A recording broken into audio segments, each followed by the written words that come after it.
experienced in the summer of 2012 is something that has changed my life forever. When I was 17, I spent my last summer living in my quiet town in Nova Scotia, right on the Mirror River. It was the kind of place where nothing ever happened, and while I loved living there, a lack of career opportunities meant that I would have to move elsewhere once I finished up high school.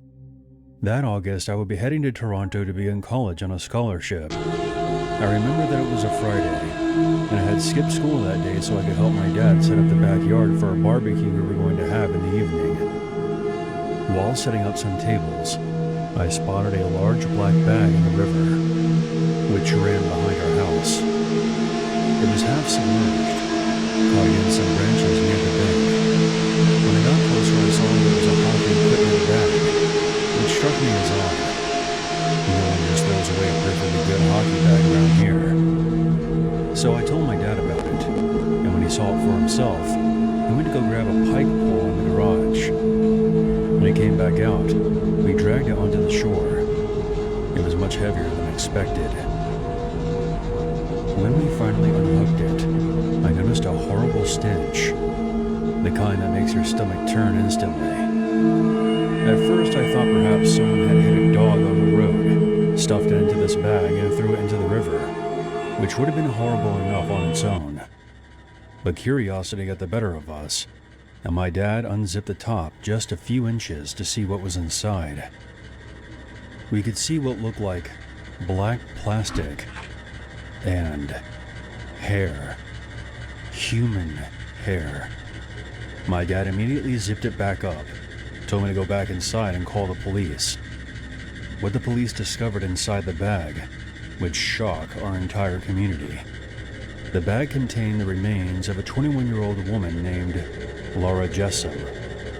The case made national headlines. Since this was over 10 years ago, I'll be sure to provide some links to a couple of articles.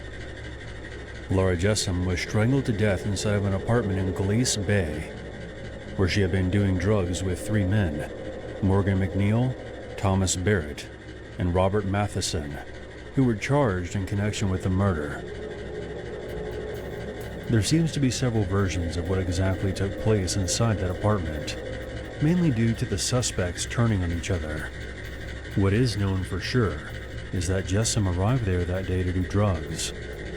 An altercation occurred at some point, and she was strangled to death, and her body was stuffed into a bag and dumped in the Mirror River. My dad and I were the ones who eventually discovered that hockey bag she was placed in and informed the police right away. Even now, more than a decade later, I still won't fish, swim, or even go near that stretch of river whenever I go visit my parents. Some places just feel permanently stained.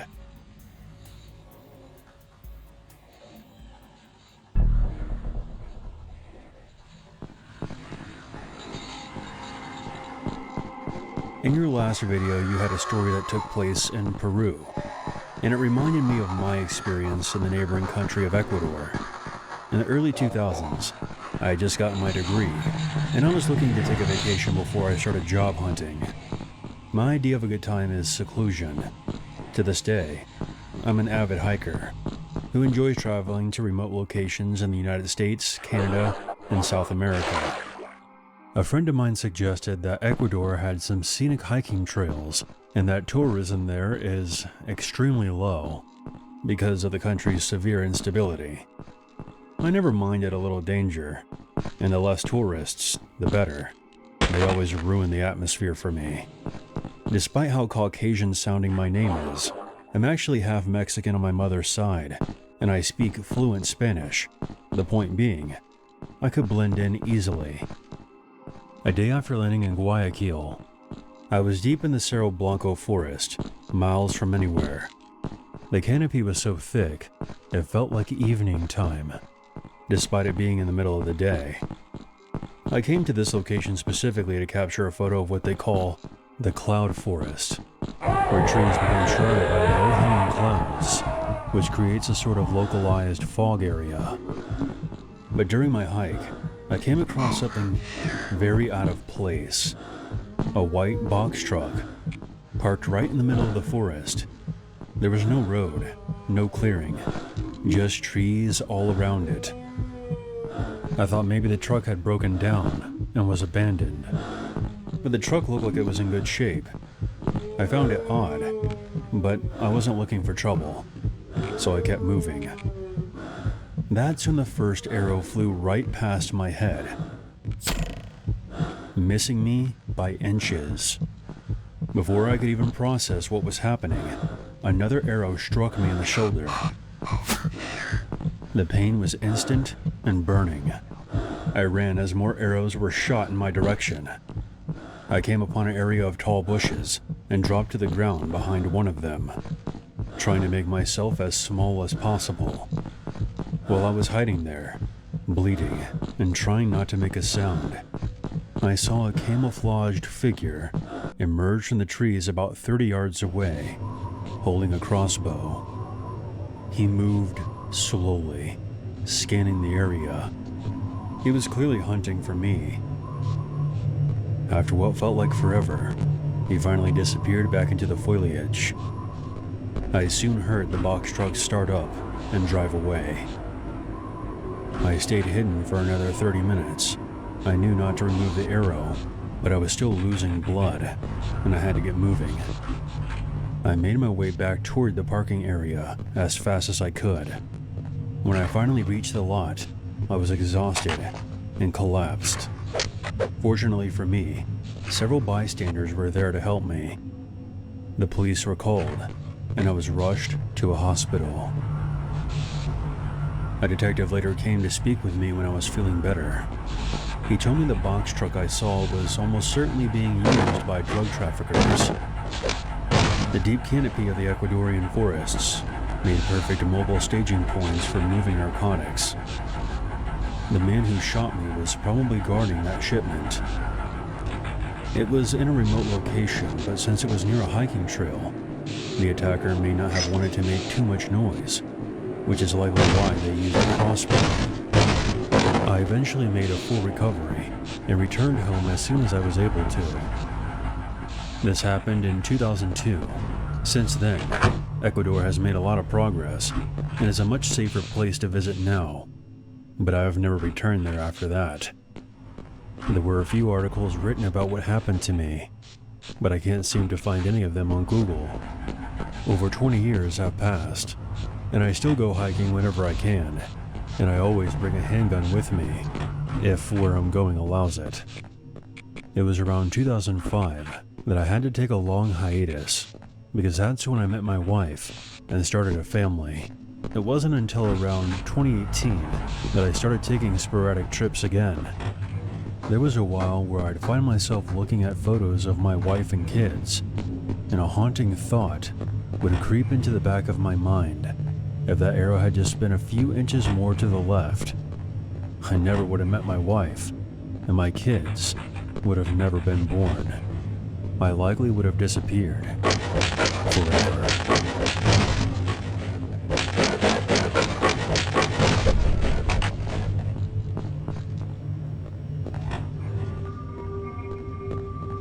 I'm submitting this story under a pen name because it's part of a book I'm currently writing that examines cults and fringe groups that have operated in the northeastern United States over the past several decades.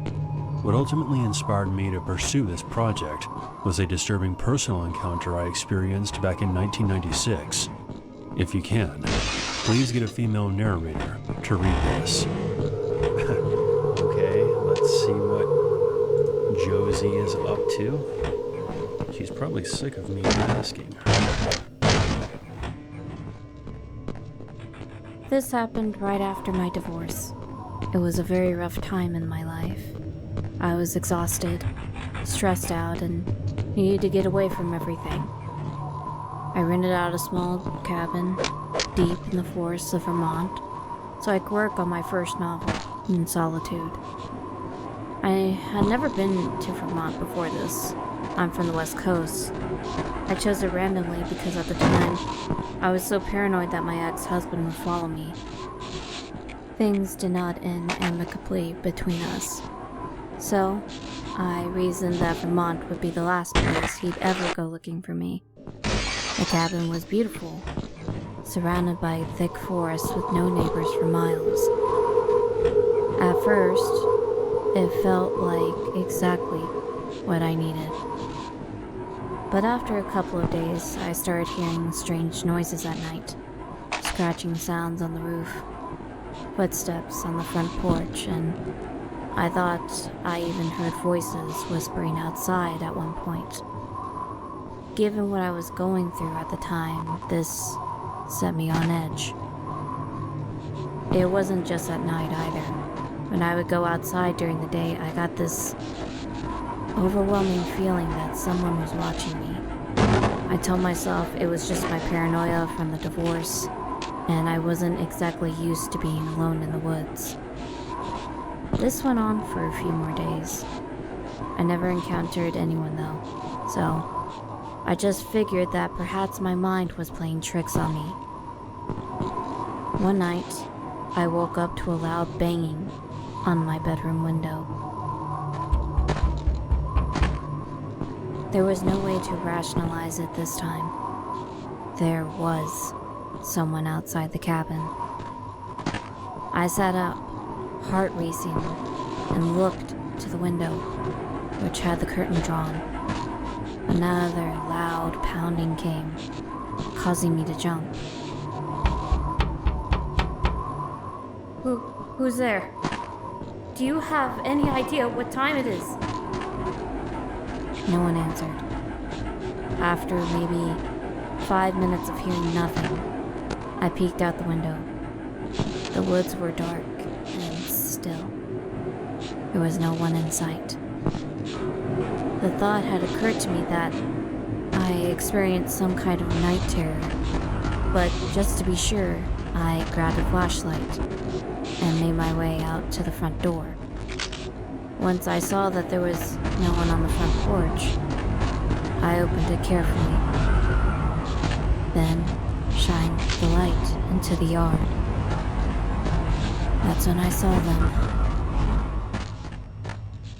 There were maybe 10 men total, standing silently in the front yard and among the trees.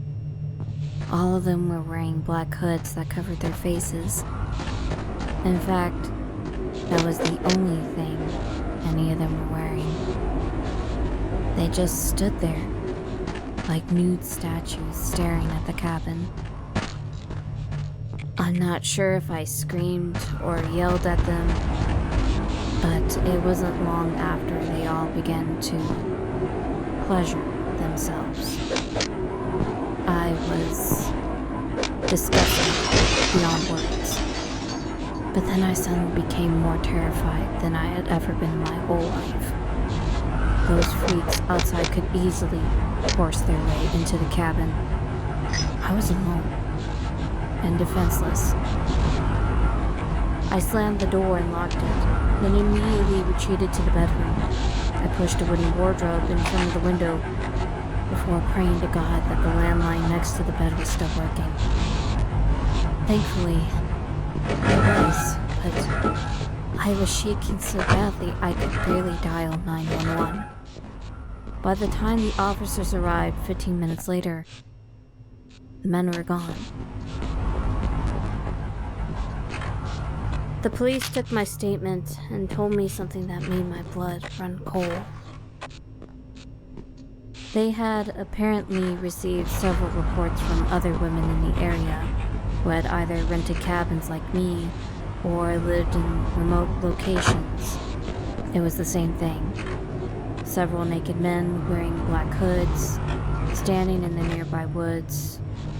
The officer told me that he was only aware of one other instance where someone witnessed them masturbating. The police were never able to catch them. They took the reports seriously, but it was unpredictable where they would show up next, even with increased patrols. They theorized this was some kind of bizarre cult ritual. They would make sure the women were alone, possibly scouting locations before they moved in, although they never seemed to attack or break in. It was like they wanted to make sure the women saw them. Most of the time, things wouldn't go according to plan. The women either wouldn't answer the door or a neighbor would see them and start yelling. Either way, the men would disappear back into the forest before the police could arrive. I left the cabin the next morning and never went back, and spent my remaining time in Vermont in a hotel room in Burlington. After this incident, I've done extensive research into this topic over the years. Vermont is a very small, rural state, and it does have a history of cult activity. There's also a local urban legend dubbed the Men in Suits. During the 90s, there were numerous reports emerging from isolated areas describing well-dressed men appearing in locations where they clearly did not belong. I guess you could title my experience the Men in Birthday Suits. As I mentioned at the beginning, I do plan on getting the full story published someday, but in the meantime, I'd love to hear everyone's thoughts.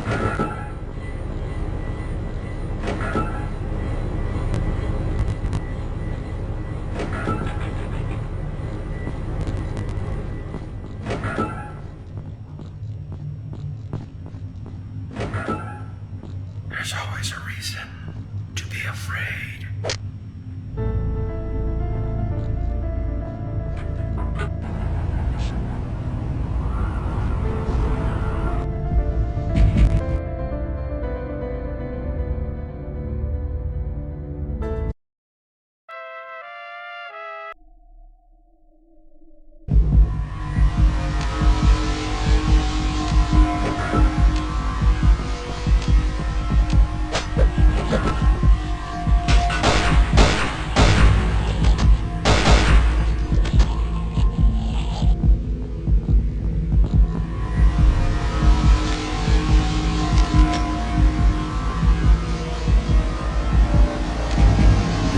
Back in the summer of 2005, I was living in San Antonio, Texas at the time. I was a bored 16-year-old with way too much time on his hands. I've never bothered making any friends because my dad worked for the military, and we would move around a lot. In fact, this was our second time moving to San Antonio. But for whatever reason, our house was not located on the base this time around. Most days I would grab my soccer ball and walk over to this old field just outside of our neighborhood. There wasn't anything special. Just a patchy grass lot with two rusty goals that no one ever used. There was a small forest running along one side of the field. I was usually the only person there. I would spend hours kicking the ball around while listening to my headphones, practicing my shots, and just enjoying being away from the house. It was peaceful. Until it wasn't. The first time I saw him was sometime in early June. I was in the middle of shooting a goal when I got that feeling. I looked over toward the tree line, and there he was. A guy wearing some kind of mask, standing just inside the woods, completely still. I couldn't really see his face, but I could tell that he was staring right at me. "Hey, can I help you?"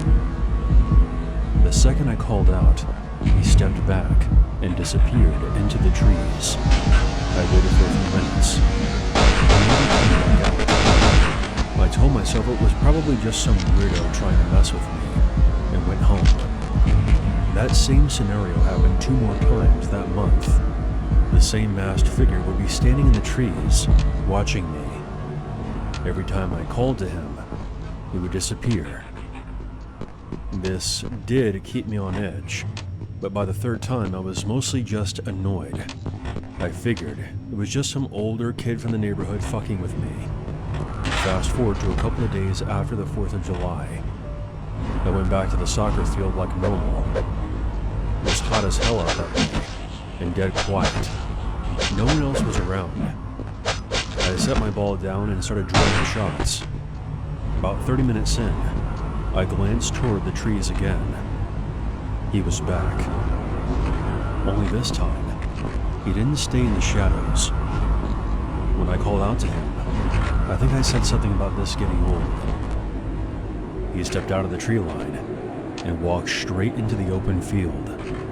That's when I got a better look at his mask. It was just a generic, grinning skull. But that's not what really scared me. I saw him in his right hand. He had a pistol. He raised the gun and pointed it right at me. "Run," a voice said from beneath the mask. I froze for half a second before my brain caught up. The first shot cracked through the air, landing somewhere next to me. I was already sprinting back toward my house when the second and third shots were fired. I cut straight across the field toward the neighborhood. I could hear more shots behind me, but I never looked back. I made it home, burst through the front door, and started screaming for my mom. We called the cops, and then my dad. They searched the field and the woods. They found a couple of 9mm shell casings and my deflated ball, but there were no signs of the masked assailant. They took a report, and that was basically it. I still don't know who it was or why he was watching me. I never went back to that soccer field again, and we moved to California about 6 months later. I was listening to a story on your channel about a roller rink employee who got shot at while he was closing up alone one night. The way he described it gave me the chills because it sounded so similar to what happened to me. Watching that story, my experience also took place in Texas, and I'm reasonably sure that guy could have shot me if he wanted to. Just a random person, completely isolated, coming out of nowhere and shooting at someone else for no reason.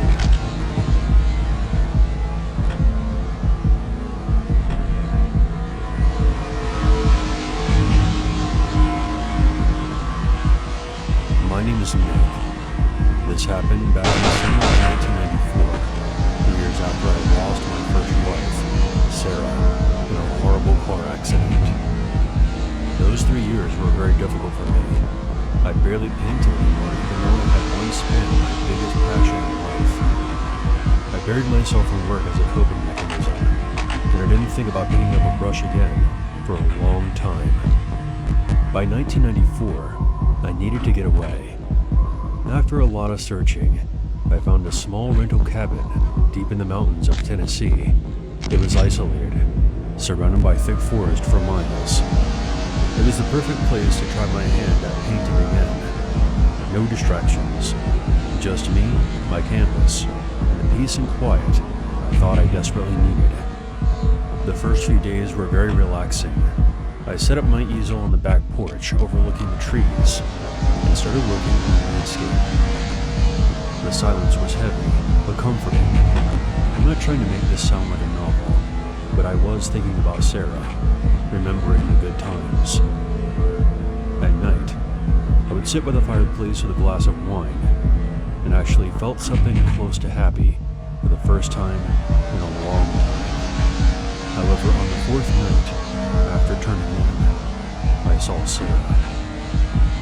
I was dreaming, obviously, but she was standing in the living room of the cabin, looking exactly the way she had the day of the accident. Her face was serious. She kept repeating the same thing over and over. "Nick, you have to leave here. You're in danger. Get out of here right now." I woke up, drenched in sweat, heart racing. It felt so real. I sat on the edge of the bed for a long time, telling myself it was just my mind playing tricks on me.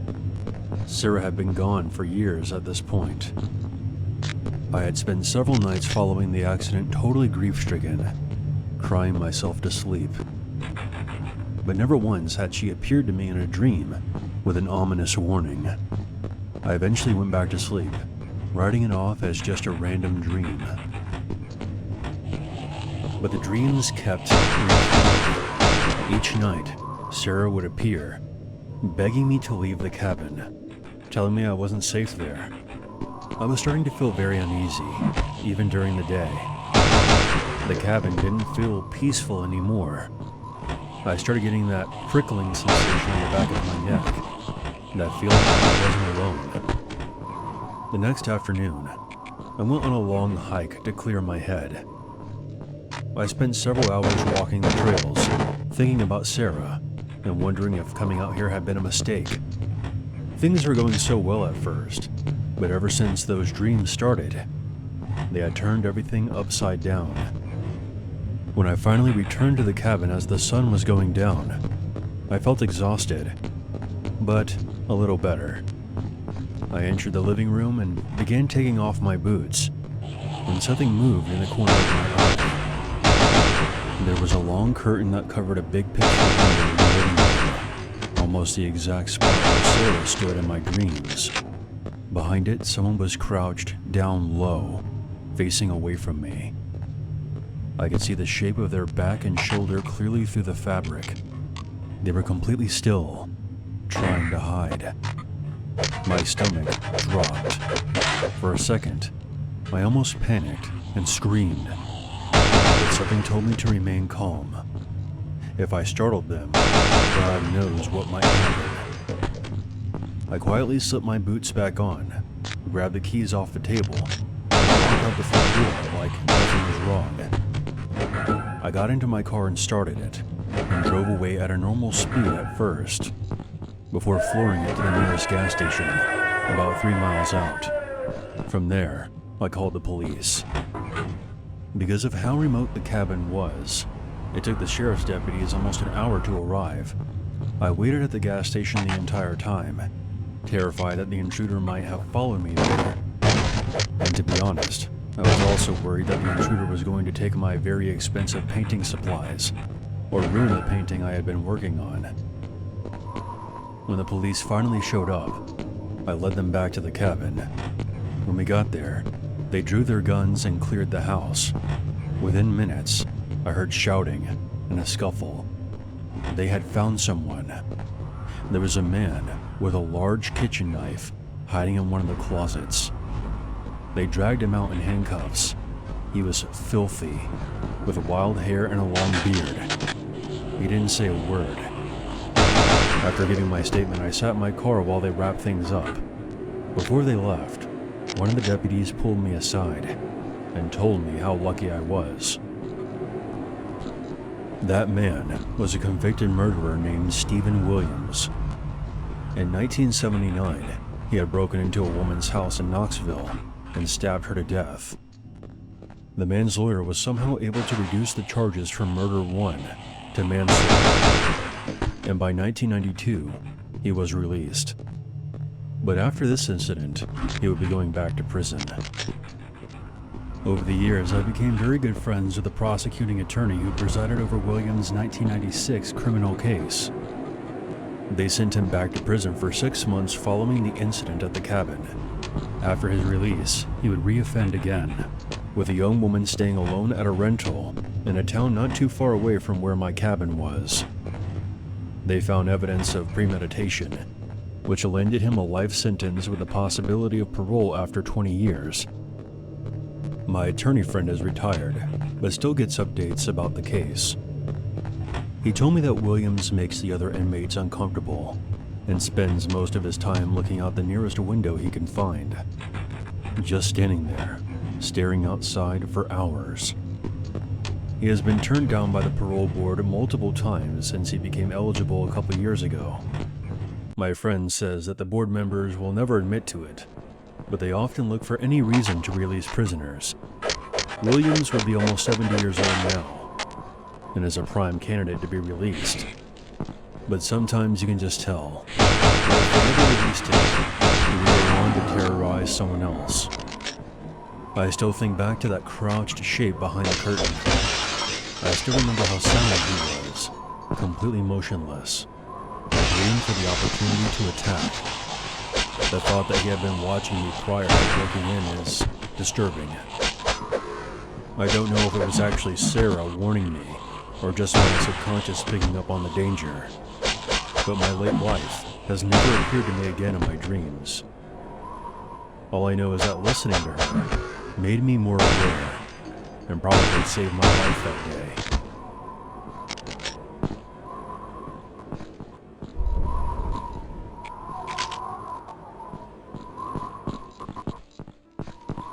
This happened in the fall of 2016 in my very remote hometown in Iowa. This was right at the height of all those creepy clown sightings that were happening across the country. I was a freshman in high school, and I never really fit in with the other kids in my area.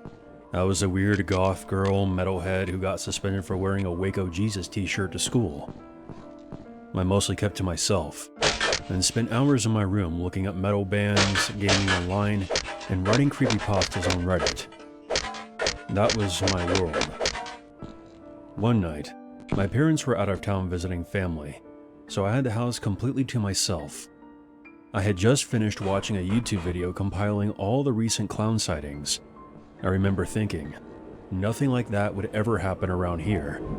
This town is way too boring. I remembered I had to check the mail that day. My mom was expecting a legal document to come in. My street was one of the largest in mail runs, and it didn't get dropped off until around 7:30, sometimes 8. The mailbox was at the end of our long gravel driveway. When you got close to it, you could see the main street that ran through our neighborhood. As soon as it came into view, I froze in place. There was a figure standing under a streetlight, a little ways down the road. I'm not one to see easily, but it was one of the most unsettling clown costumes I have ever seen. He was tall, completely motionless, wearing a dirty old suit with those oversized shoes. The face was very well painted. He looked like the undead clown from Zombieland. He was at a distance, but I could tell he was staring directly at me. We stared at each other for about 30 seconds, neither of us moving. If any of you remember the clown sightings, they were very theatrical. So what he did next was par for the course, I guess. Without breaking eye contact, the clown slowly reached into his sleeve and produced a small horn, honked it twice, and then dropped it and began sprinting toward me. I turned and booked it back into my house. Once I made it back inside, I slammed the door and locked both the deadbolt and the chain. My heart was hammering so hard I could barely breathe. That's when the loud banging started. The door rattled violently, shaking the entire frame. I stayed perfectly still in the hallway, too scared to even move. After what felt like forever, the banging finally stopped. After a few minutes, I noticed someone standing at the living room window, a painted face pressed right up against the glass, looking inside. I screamed before finally bolting up the stairs, locking myself in my parents' bedroom, and calling 911. By the time the police arrived, the clown was long gone. They searched the property but found nothing except the horn still lying in the middle of the road. They took my report and left, saying that they would send more patrols out that way. My parents came home the next morning.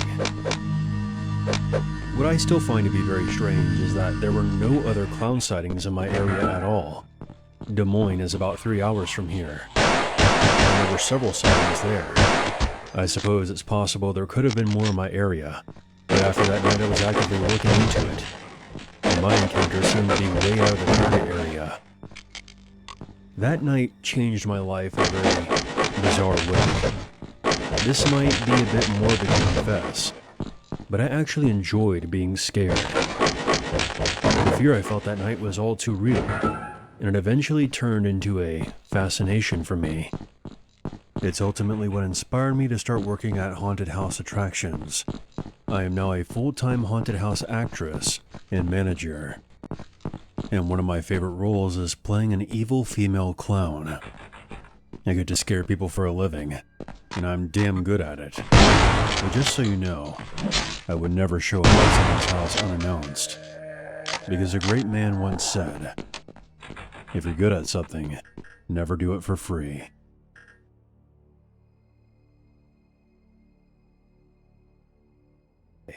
Every video on this channel is not AI.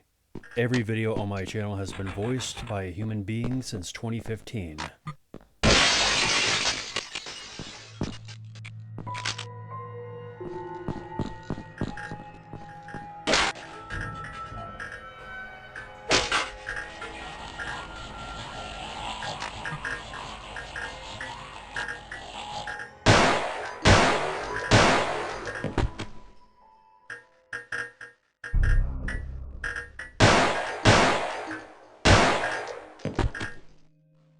My name is Connie Miller.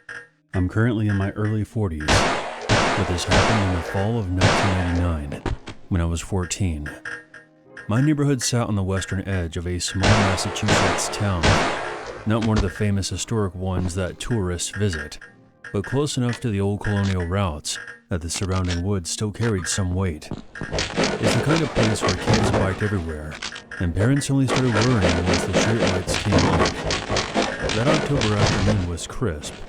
The air was thick with the smell of wood smoke and damp leaves. I had stayed late for an after-school program, and on the walk home I decided to cut through the forest instead of taking the long way around, which is the way I usually went, because I would normally walk home with my friends, but I was alone that day.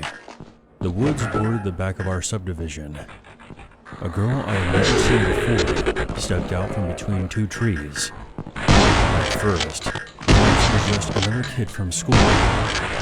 She looked to be around my age, but her dress was all white. It was dark, almost black wool, high-collared, long-sleeved, with a heavy skirt that brushed the ground. At the time, I thought it was strange. I didn't realize how outdated her outfit was. It was like something my grandmother would have worn to church in the 1950s. The girl's face was a bit pale, but otherwise looked normal. "Hi," she said, smiling like we had known each other forever. "My name is Ashley. You live up the road, right?" I blinked as she fell into step beside me, like it was the most natural thing in the world. "We must be neighbors." I had lived in that neighborhood for my entire life, and I knew everyone on my street. I had never seen this girl before, but maybe a new family had moved in, and I just didn't notice. We walked together toward the neighborhood entrance. She asked about my classes and complained about how long this walk was. We kept chatting as we turned onto our street. The sun began dipping low, casting long shadows across the lawns. Then Ashley disappeared. 1 second her shoulder was brushing mine. The next, the space beside me was empty. "Ashley?" I called out. No answer. That's when I heard it. A little girl scream. High, piercing, and full of raw pain. It came from somewhere near the tree line behind the houses, but I couldn't see anyone. It didn't sound like someone playing. It sounded like someone dying in agony. The scream rose and cut off sharply, then came again, weaker this time. Like whatever was making it was being dragged away. I ran, backpack slamming against my back, sneakers pounding the pavement, all the way back home. I didn't tell my parents the full story, just that I had heard something scary in the woods. They blamed my imagination and the approaching Halloween season. I avoided that path afterward. By winter, I almost convinced myself that it was just a weird daydream. Years passed. I moved away for college and then work. Last summer, I was back home visiting my family when I ran into Mr. Coffee at the downtown cafe. He had been the town librarian when I was a kid. He was tall, soft-spoken, and was always recommending local history books. He was now 82 years old, and he walked with a cane. But his eyes lit up when he recognized me. I wasn't with anyone, so we sat together and caught up over some coffee. Somehow the conversation drifted to childhood memories, and I found myself telling him about that afternoon in 1999. The girl in the dark dress, how she vanished, and that awful scream. He listened to my story with a serious expression. "You grew up on Elm Court?" he asked. When I confirmed, he told me the neighborhood had been built in the early 1960s, right on top of old foundations. The entire western side of town sat on what used to be a small colonial settlement. During King Philip's War in the 1670s, native warriors swept through, burning the settlement to the ground, killing or carrying off settlers. The survivors fled, and the site lay abandoned for centuries. By the 1950s, when Mr. Coffey was a boy, the ruins were still there, charred stone cellars and crumbling chimneys. Some of those people never made it out of the fire, or the woods for that matter. Mr. Coffey then apologized for being so intense, but told me he believed that I encountered a ghost that day. My parents still live in that neighborhood. Whenever I visit, I sometimes walk down that old forest path. I haven't seen or heard anything since that day over 25 years ago. But that scream is something I'll never forget.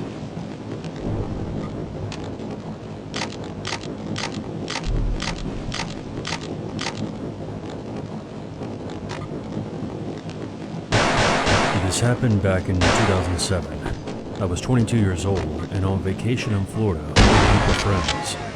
We stayed in Zephyr Hills, a small town that doesn't have much going on, except for its municipal airport where people go skydiving. One of your recent stories took place in this town, and since you also cover paranormal encounters, I decided to type this up and share it. The others in my group were planning on skydiving, not me. No amount of money could get me to jump out of an airplane. I've always preferred camping, hiking, fishing, etc. So while I went to the drop zone, I decided to do a solo overnight camping trip in the woods. My friend Mike dropped me off late that afternoon near a bridge off of Highway 39. I rented a cheap tent, sleeping bag, and a portable skillet in town. The area I was in was part of the Upper Hillsborough Preserve, which runs along the Hillsborough River. Despite its name, that river technically begins in Pasco County, which is where I was. I told Mike I would find a spot along the river, camp for the night, and call him the next morning. He thought I was crazy for camping alone, but I thought the rest of them were crazy for jumping out of an airplane. So we wished each other luck and went our separate ways. The forest was full of pines and palmettos. The humidity near the river was brutal. I followed the trails for about 40 minutes until I found a nice clearing roughly 20 yards from the water. It felt perfect. I set up my tent, cooked some hot dogs in a skillet, and there was a burn ban in effect, no campfires, and watched the sky turn from orange to black. By 10 o'clock, I was zipped up inside my tent.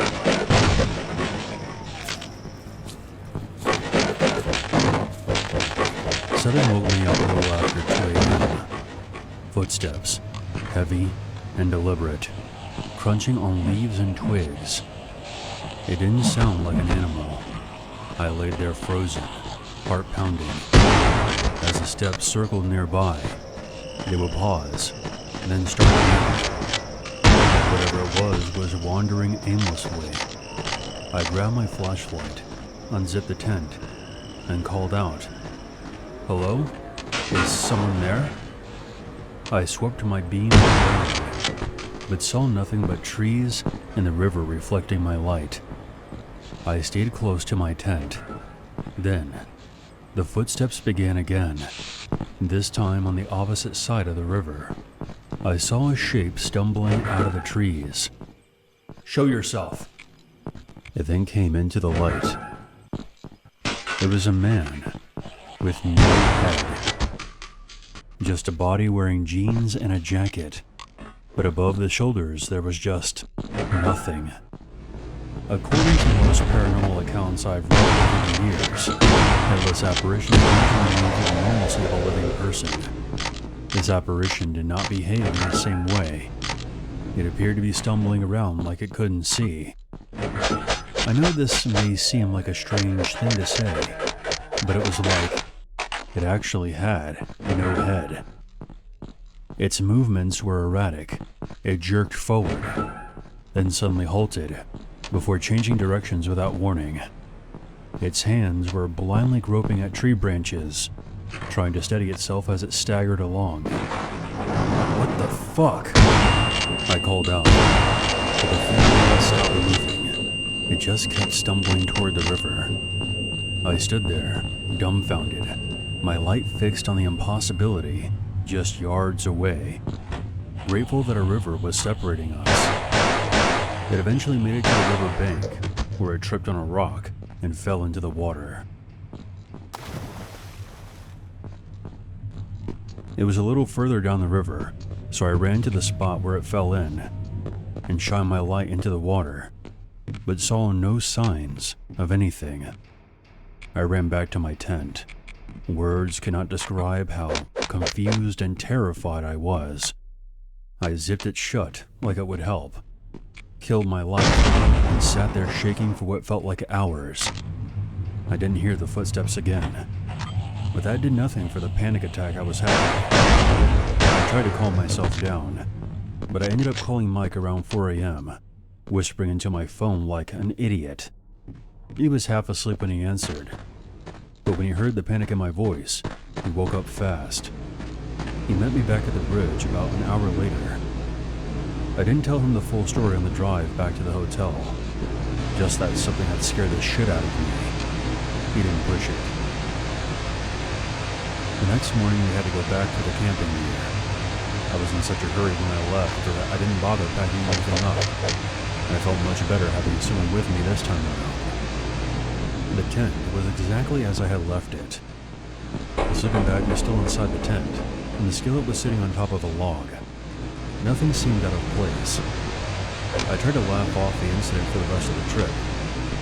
I ended up telling the guys that it was a bear, but they all figured that I was just being a chicken shit, which made no sense because Solo came out several times before this. On our last night in town, we were at this dive bar having drinks. I ended up talking to an off-duty cop after a game of pool. He was an older guy who had lived in the area for his whole life. After a couple of beers, I casually asked him if there had been any murders or strange deaths out in the woods by 39. He thought about it and said, "Not that I've ever heard of, but that preserve is huge, thousands of acres of forest, and lots of swamp areas that are hard to reach. If someone wanted to hide a body out there, they would have to drag it through the woods from the highway. But we always look for suspicious vehicles parked along the roads. It's unlikely, but not impossible." That night sparked my interest in the paranormal, and I've read about a lot of ghostly encounters over the years, but I've never heard of an encounter quite like mine. Most stories that involve headless spirits never mention that spirit being affected by having no head. The entity I encountered was somehow bound by its missing anatomy, moving through the forest blind and disoriented. I have thought about that night a lot over the years. I think a long time ago someone was killed out there. Perhaps they were then dragged into the woods, and their head was removed at some point. Spirits do often reenact the movements that were part of a routine, or something they did just before they died. They are often referred to as residual hauntings, or an echo. I don't think this is the case because it would be nearly impossible for this to happen, but it's a very disturbing thought to think that I witnessed an echo of an unusually long reflexive action that took place after a backwoods decapitation, where a beheaded body stood up and stumbled aimlessly through the forest before plummeting into the river.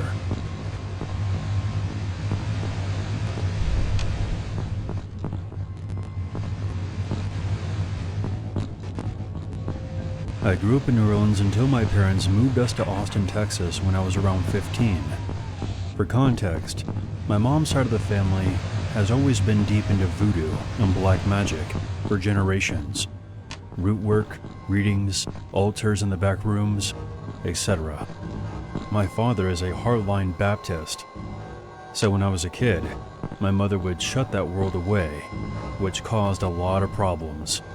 Her family was very upset that she turned her back on the family legacy over a, quote, Bible thumper.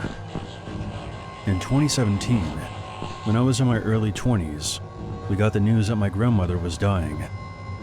So my mom and I flew back to New Orleans to visit her.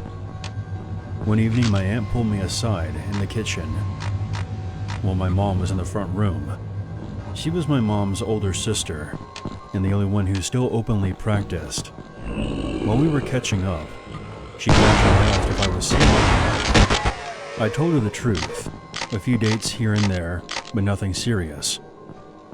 I was 21, in college, and was focused on my future. My aunt set her coffee down and looked me directly in the eye. You need to find somebody before 30. Married, babies. Don't play with this. The women in this family, we don't get to walk that road alone past 30. Not without consequences. I actually laughed in her face. I told her I wasn't going to rush into marriage and kids just because some old superstitious nonsense. I was going to be a lawyer, and I was going to build my own life. She just nodded slowly, the way that people do when you're making a big mistake, but you're just too proud to hear it. My grandmother passed away that year, and my aunt passed away 2 years after, in 2019. Fast forward to now. I turned 30 in February. I'm a brand new associate at a solid law firm here in Austin. Finally starting to feel like all those long nights and student loans were worth it. I have my own house, a good circle of friends, and zero interest in settling down just to check a box. I was proud of that. Until dreams started.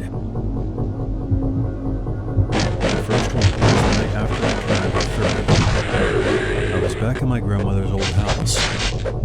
Something with too many joints was crawling across the ceiling, calling out my name in a very disturbing voice.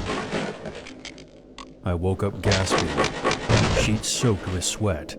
I told myself it was just the stress, but the nightmares kept coming, each one worse than the next. Eventually things began happening when I was awake. Scratching inside the walls, whispering voices from the air vents, footsteps in the hallway. I would catch a movement out of the corner of my eye, a dark blur that vanished as soon as I turned my head.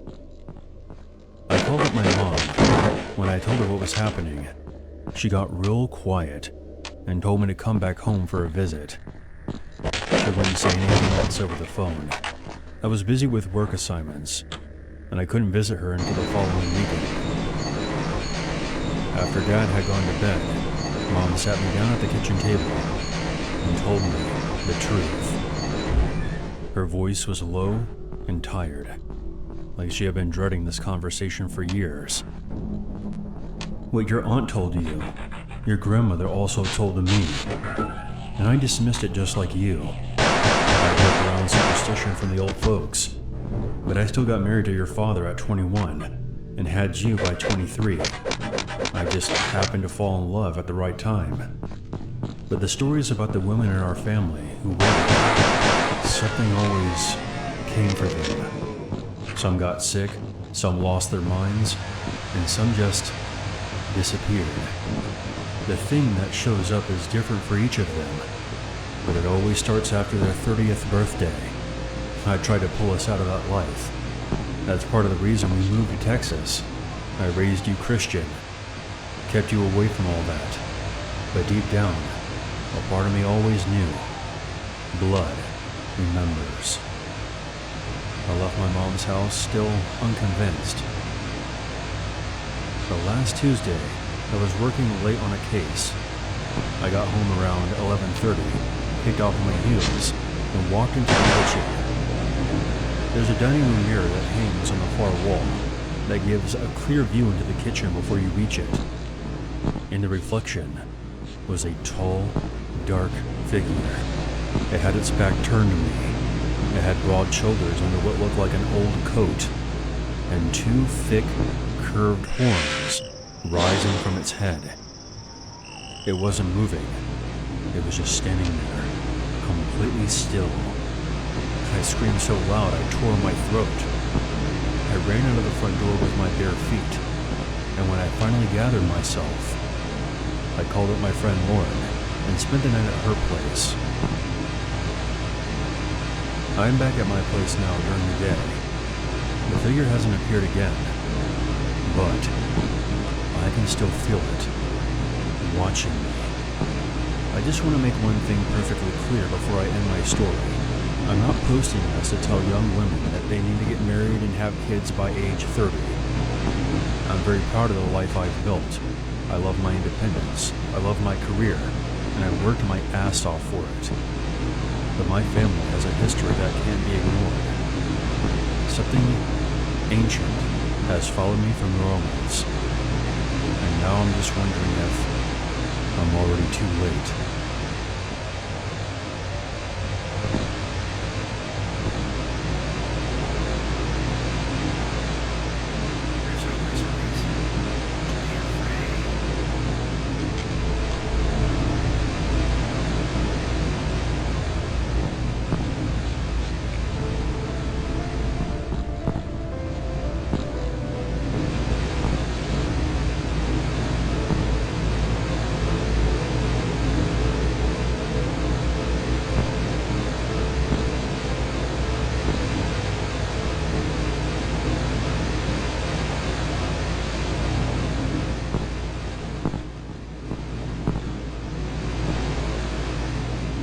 This channel is not AI. Every video on my channel has been voiced by a human being since 2015.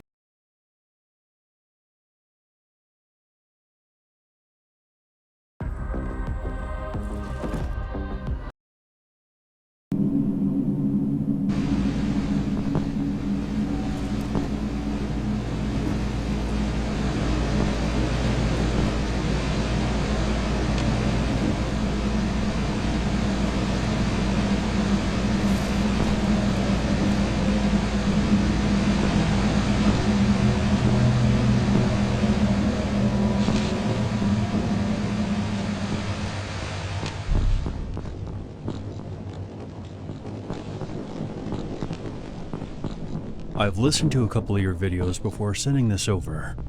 There were two stories in particular you did recently that are very similar to what happened to me almost 27 years ago. My name is Eric Ryback. My main career is in real estate, but in my spare time, I'm a paranormal investigator.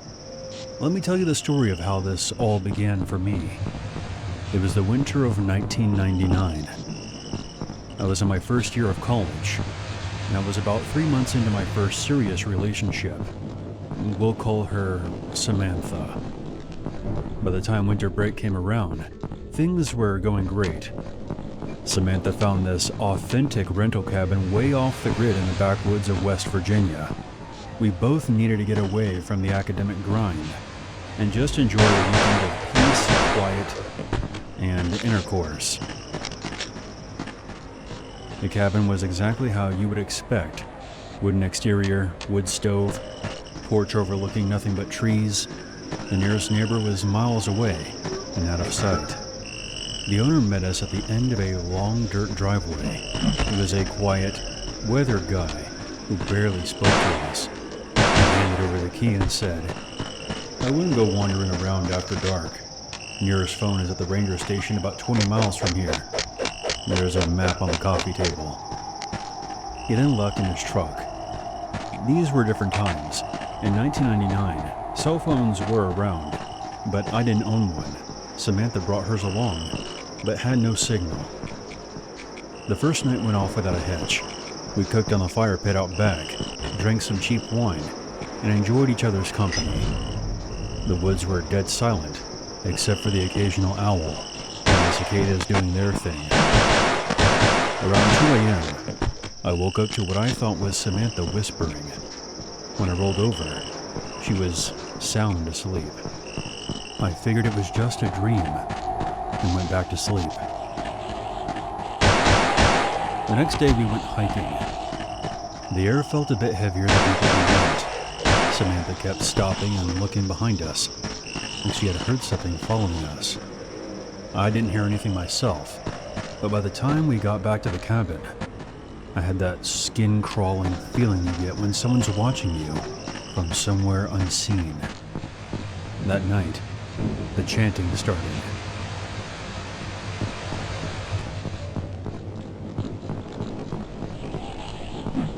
I would say it was around 8 p.m. when we first heard faint chanting coming from somewhere in the trees. Rhythmic, low voices, rising and falling. Samantha wanted to go outside with a flashlight, and I talked her out of it. We locked all the doors, kept the lights on, and eventually, it stopped. In the morning, we convinced ourselves it was some nearby campers, or a local neighbor was fucking around. Fast forward to dusk of that day. I was on the porch when I saw it. Between the trees, maybe 50 yards out. A tall figure, maybe 6'5", with what looked like antlers or horns curving up from its head. It was just standing there, facing the cabin. I called to Samantha to see if she could see it as well, but by the time she came out, it was gone. She thought I was messing with her. The next morning, I saw it again, closer this time, standing motionless, watching the cabin. This time Samantha saw it too. We both froze in place. It clearly wasn't a person. It wasn't shifting its weight around. It didn't even look like it was breathing.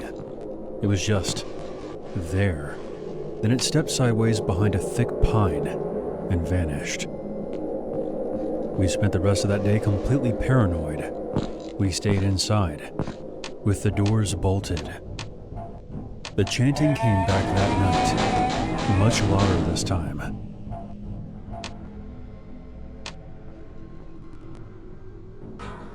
It sounded like it was circling the cabin.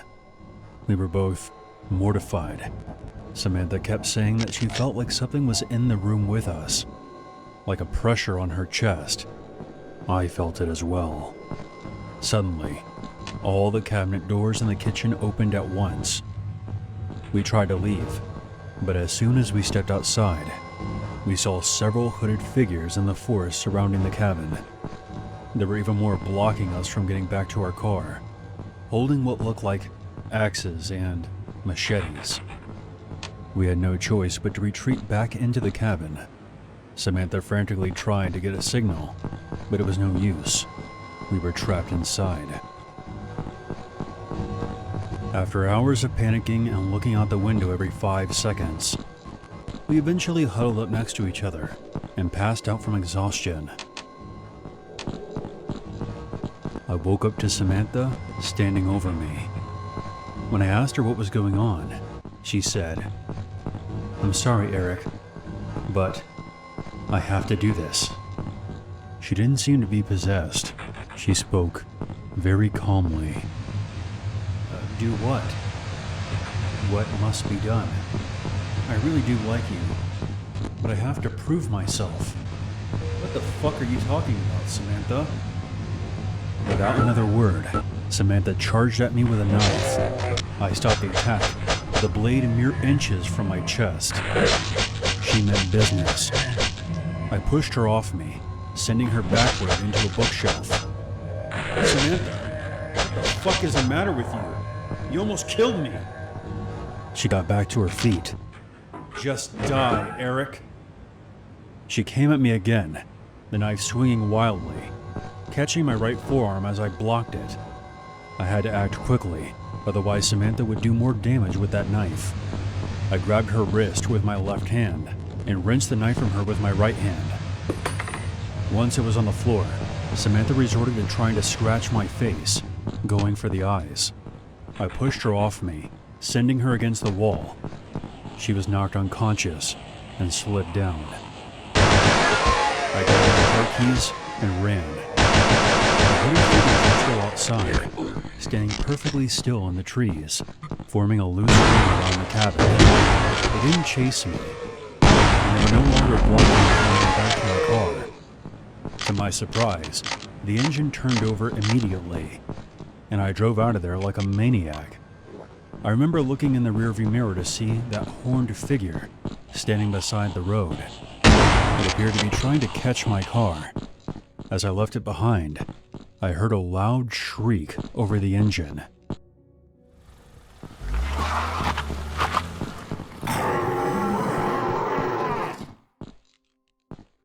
I kept driving until I got to that ranger station. I was shaking so bad, I could barely hold the wheel steady. They called in a sheriff's deputy, who took my report, but I could tell they all thought I was on drugs. When I mentioned the rental site and the cabin's location, they got weird and said that they would be sending units out right away. Samantha was the one who rented the cabin, so I didn't know any details about the rental listing. But the owner of that cabin, who all the rangers and deputies knew personally, lived out of state and never listed it as a rental. I was then informed about a week later that Samantha had registered for classes using a stolen identity. Samantha wasn't even her name. In fact, I never found out who she really was. I never heard from her again. I've had a lot of time to reflect on the events of that night. I think Samantha was a part of a cult that worshipped demons. Our entire relationship was a ruse to lure me out to that cabin, so she could sacrifice me.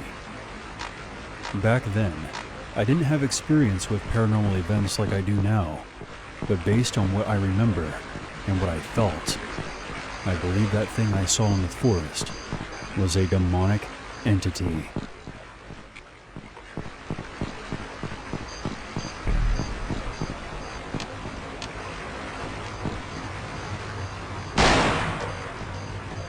My fascination with demonology stems from both my family history and my military service.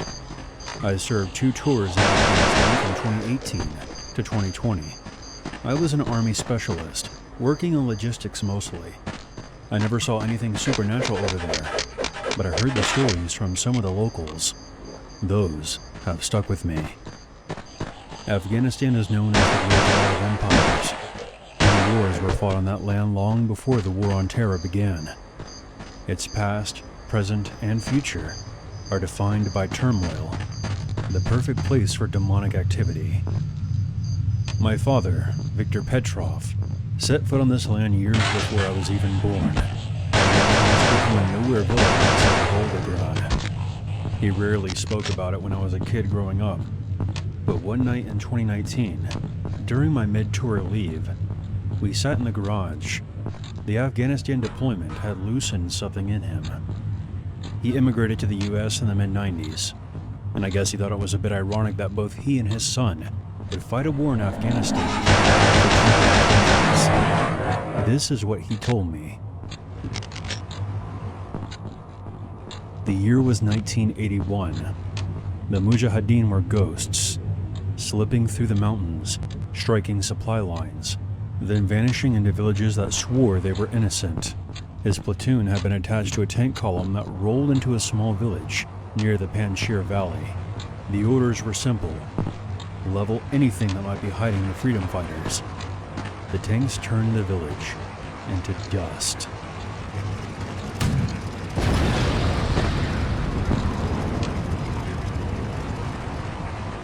Killing many innocent Afghans in the process. Soviet command then sent a few ground troops to sweep for intelligence, maps, weapon caches, anything at all. My father said he was very thirsty, and his canteen was completely empty, so he was also looking for water as well. Near the edge of what had been a large house, collapsed under tank fire, he spotted a wooden trapdoor in the dirt, partially hidden by the debris. It looked like a root cellar. He pried it open and climbed down the ladder into the dark hole. The smell hit first, rot, like spoiled meat. His flashlight beam revealed shelves of jars, sacks of grain, the usual village storage you would expect. Then, in the far corner, where the light could barely reach, something moved. My father raised his rifle and shouted at whoever it was to come out. Something did step out. It was a figure shaped like a man, but its skin looked like charred leather stretched too tightly. Behind it was what looked like a tail. It didn't charge at him. It just watched him with eyes that reflected the light. He scrambled back up the ladder so fast he nearly broke his ankle. He sealed the wooden door with a fallen beam and ran to rejoin the others. Once he arrived back at his platoon, he reported that he had found nothing. His platoon loaded onto a transport and pulled out as the sun began to set. He was sitting near the rear hatch of the vehicle, watching the ruined village recede. That's when he saw the villagers. Their bodies were broken and bloodied. Some were missing limbs, and their clothing hung off them in shreds. They stood among the rubble, perfectly still, their faces turned toward the convoy, just watching them. My father seemed to be the only one who saw them, because when the platoon sergeant asked him what he was staring at, he looked back and saw nothing. He never told anyone in his unit. Who would believe a young conscript seeing ghosts after a massacre? During my own employments, I have lied awake in my bunk, thinking about my father's story, about the thing he described with the tail and the dead villagers watching him. After my own service came to an end, I began studying demonology and the stories of Islamic jinn religion. I speak Russian fluently, so I was able to get my hands on some Soviet-era reports of anomalies that got buried in the archives. The accounts from Afghanistan, both Soviet and American, have patterns, shadowy figures in caves. There was a story featured on your channel about a U.S. soldier who got separated from his unit and encountered one of these beings behind a locked door in a dark cave. I think to most listening it sounds completely made up. Personally, I believe every word. I must admit that during my own time in the war, I never saw one myself, but sometimes on those long drives between bases, I would catch a movement in the mountains, silhouettes on the ridgeline that disappeared when I blinked. I think these entities are only the tip of the iceberg. Religion and politics aside, I believe something lurks beneath the sands of Afghanistan. A gateway to hell, not a metaphorical one, a physical one. Perhaps it was created by the constant wars that have taken place there, or maybe it has always been there, from the very beginning.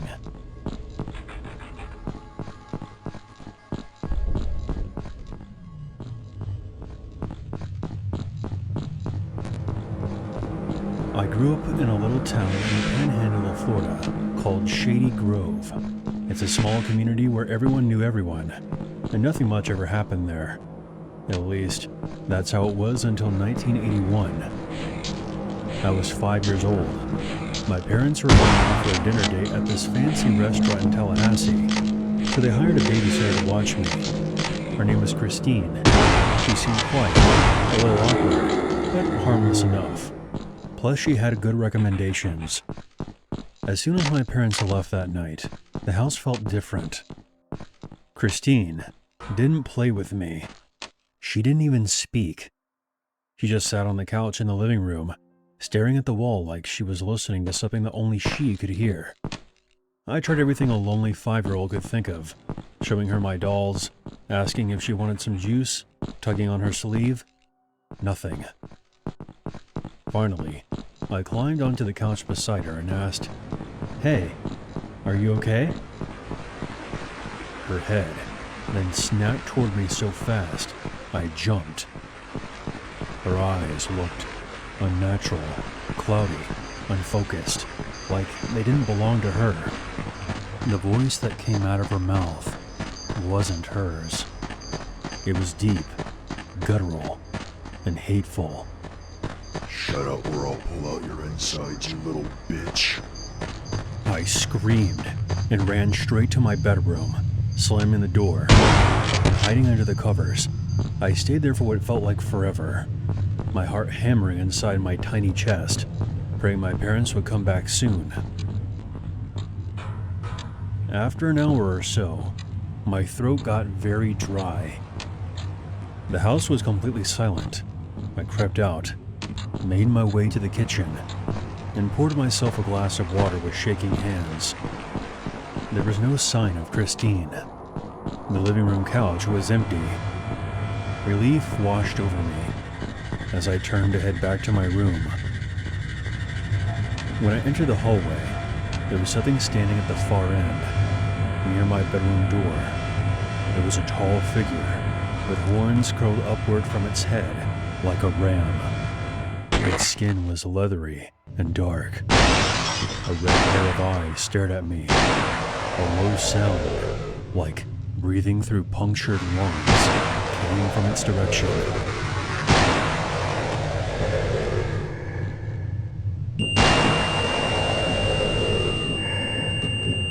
I dropped my glass and bolted for the front door, screaming my lungs out, then ran barefoot across the yard to our neighbor's house. 80-year-old Miss Brooks took me in, confused and worried when she saw how scared I was. She called my parents at the restaurant, who came rushing back home. When they got there, Christine was gone. There was no note, no explanation. She had simply vanished. My parents searched the house from top to bottom. Nothing. As far as I know, my parents never contacted the police. Christine was never heard from again. For years, I tried to bury that memory, but the nightmares I had kept it alive.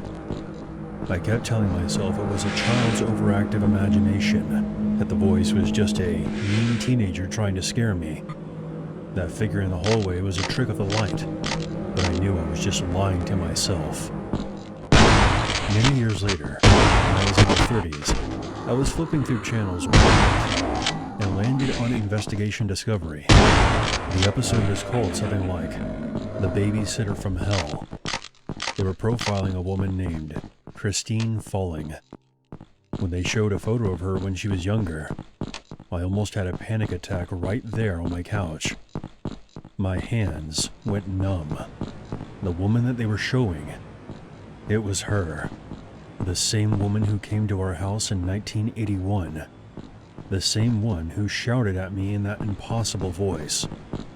I sat there, frozen, as the narrator detailed her crimes. Between 1980 and 1982, Christine Falling, a teenager from Perry, Florida, 12 miles from Shady Grove, had been hired to babysit multiple children in the area. Several of them died under her care.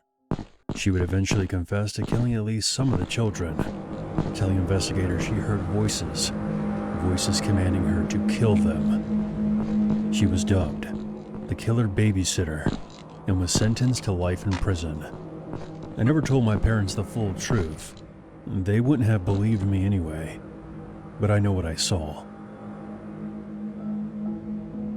Deep in my bones, I know that what I encountered that night wasn't just Christine. I know that she was telling the truth when she said that she heard voices. Something evil was inside of her. Maybe she was trying to fight it off, and that's why she left our house that night. And that's why I'm still alive. But in the end, it seems she lost that battle, and it consumed her.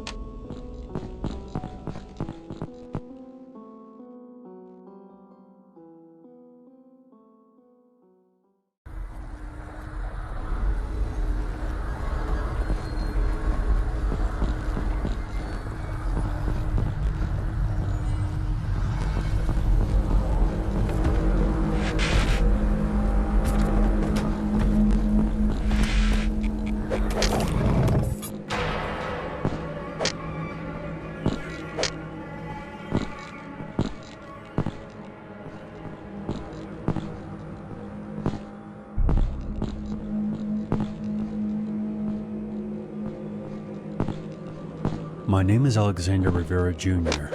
This is my father's story. He's a Cuban immigrant who came to America when he was less than a year old. I will tell the story from his perspective.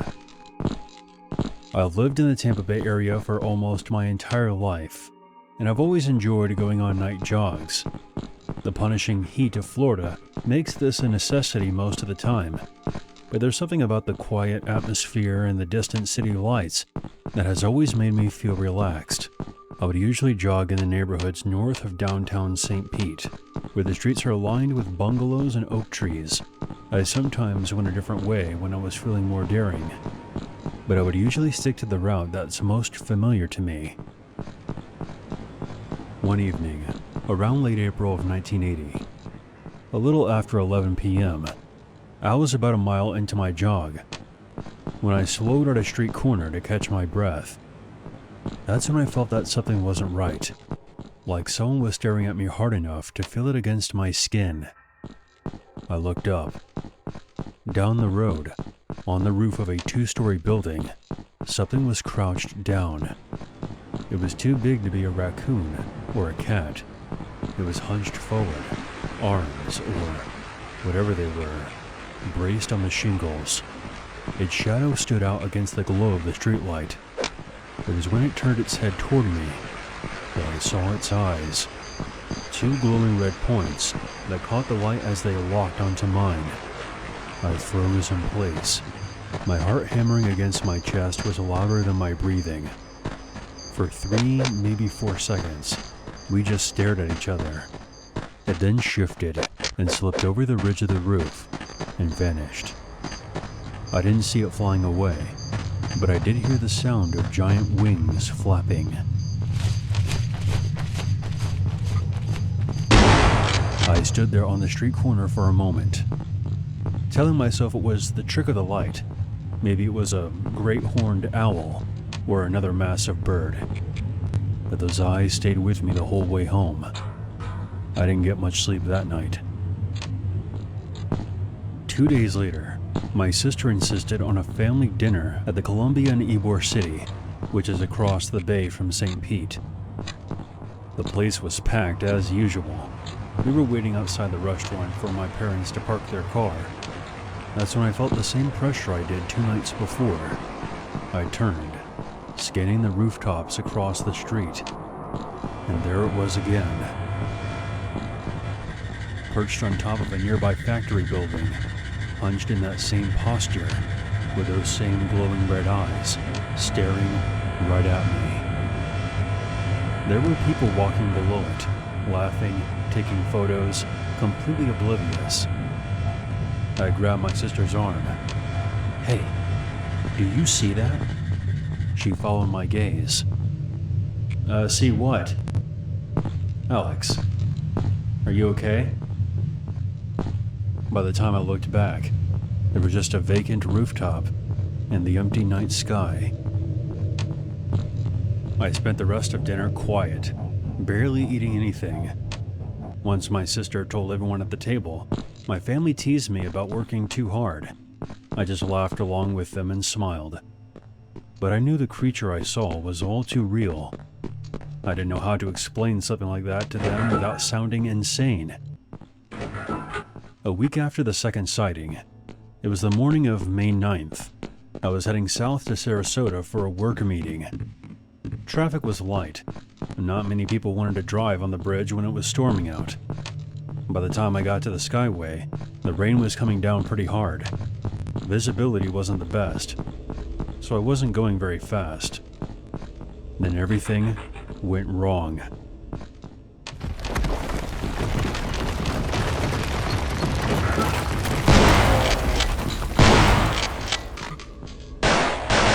A sudden violent shudder ran through the entire structure. For a half a second, I thought it was just a powerful wind gust. But then I saw brake lights flaring ahead of me.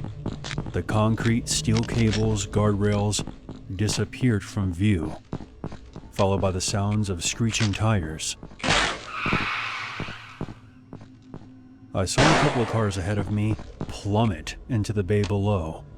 I felt my car getting rear-ended, but thankfully, It wasn't enough to push my car forward to take the plunge. I do remember there were still a few cars between me and the collapsing bridge. I don't remember the next few minutes clearly. Just the wind howling through the gap, the sounds of groaning metal, and people screaming from the cars behind me.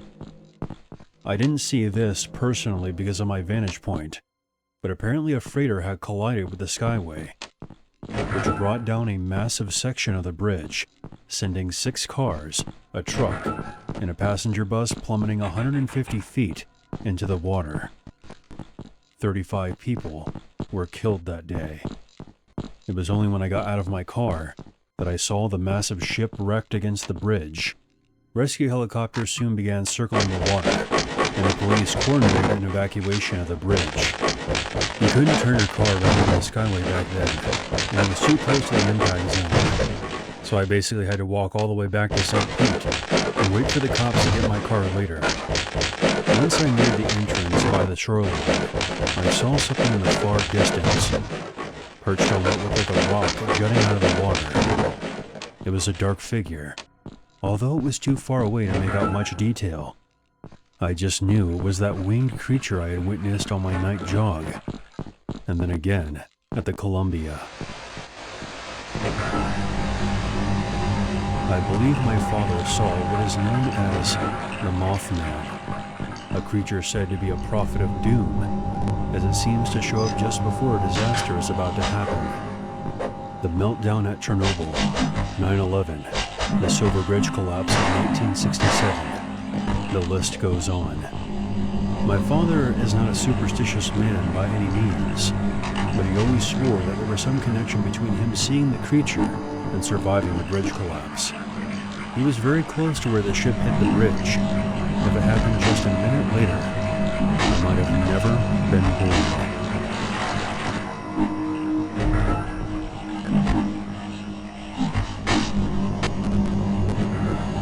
When my grandfather Antonio was still alive, he rarely ever spoke of his youth. One of the only stories he ever told me happened in the summer of 1937. He was 15 years old, living on a small farm in the rugged hills of northern Portugal. The land was hard, and the work was non-stop. One evening, he got into an argument with his father, and he stormed out into the forest.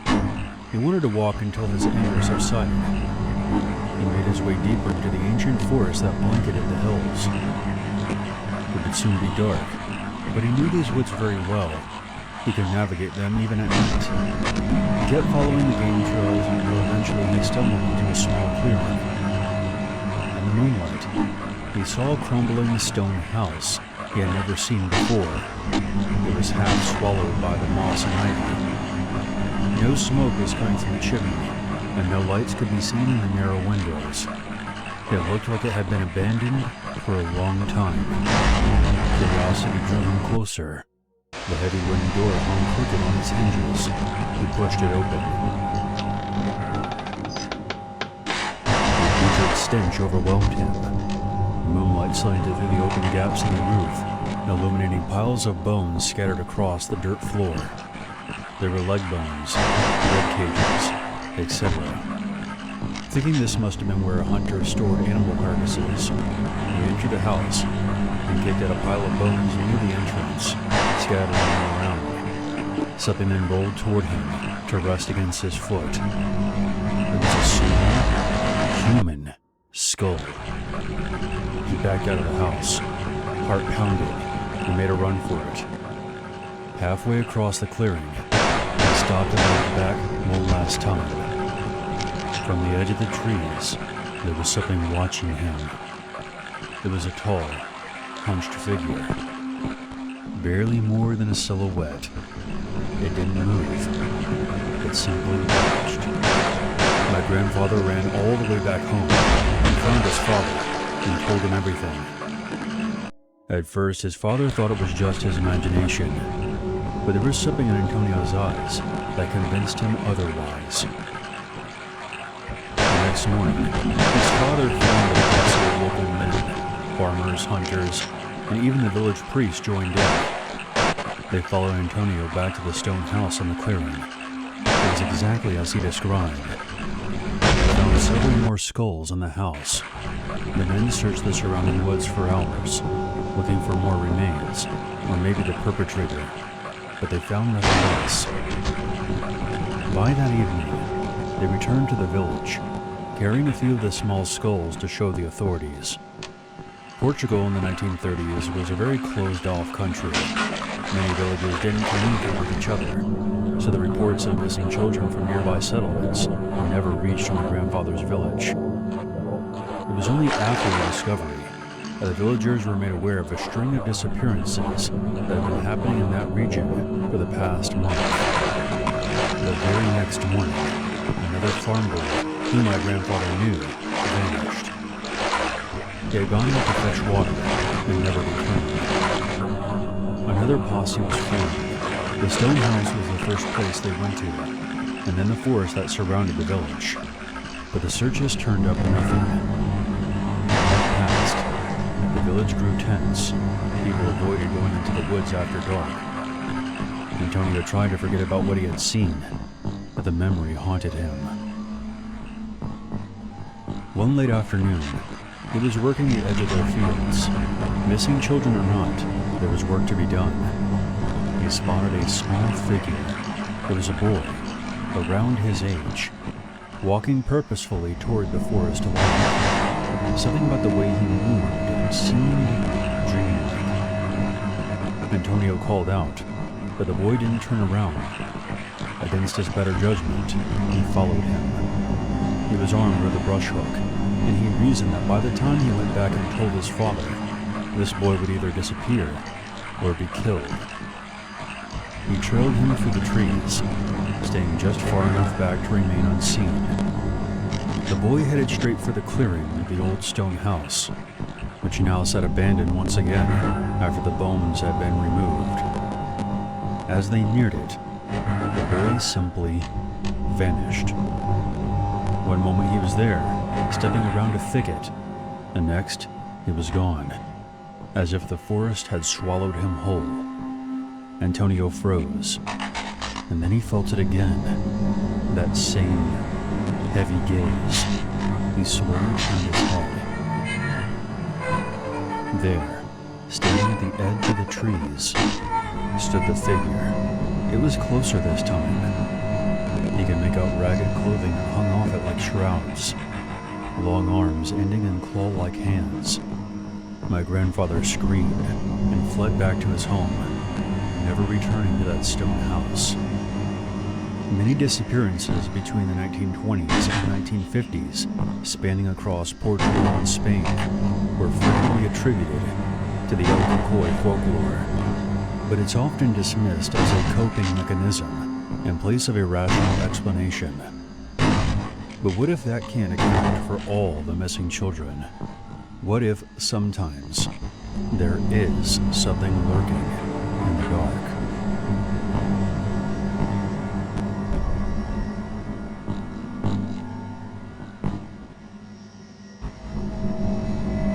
My name is Earl McTavish. I've been hauling freight up and down the Manitoba roads for about 5 years now. I'm not really the type who scares easy. Give me a full tank of gas, a thermos, and a clear highway, and I'm a happy camper. I'll hook in the Bluetooth and listen to some podcasts to pass the time. I've never been one to believe in cryptids, ghost stories, or anything supernatural, but after what happened to me last week, I've changed my tune. I was heading north out of Winnipeg. It was one of those pitch-black prairie nights. I've been driving since 4 in the morning. My tank was full, but I was gassed. My eyes were becoming heavy. Shoulders kept locking up. I knew I had to pull over when the road started playing tricks on me. I would say this was around 2:30 a.m. I spotted an old blue sign for a decommissioned rest stop just north of St. Andrews. That place had been shut down for years. Had a real creepy vibe, with its boarded up windows, cracked asphalt, weeds pushing up through everything. I thought better to pull in there to catch a quick nap, rather than end up causing a pileup on the highway. So I eased my rig down the ramp and parked in the wide open parking lot. Now a minute later, I crawled into the back bunk and passed out. About 3 hours later, I woke up. The sun was coming up, but it was still dark and quiet. And I mean, real quiet. I didn't even hear the natural sounds of the forest. It was very eerie out here. I got out of my cab and wanted to stretch my legs for a bit. So I decided to walk around the old rest stop building and get the blood flowing. I've driven by this place a couple of times, and I've always wondered what it looked like on the inside. The entry door was already halfway open, and just kind of swinging there back and forth. I grabbed my big Maglite and wandered over. The inside smelled like mold and something sharp, like copper. I swept the light around. Some old vending machines, tipped over benches, wallpaper peeling off the walls. It looked like how you would expect it to. I kept advancing further, past the front desk, into a big open area that looked like it was a lounge area once upon a time. That's when I heard a voice. "Help me, please. Somebody help me." I swung the flashlight toward the far corner.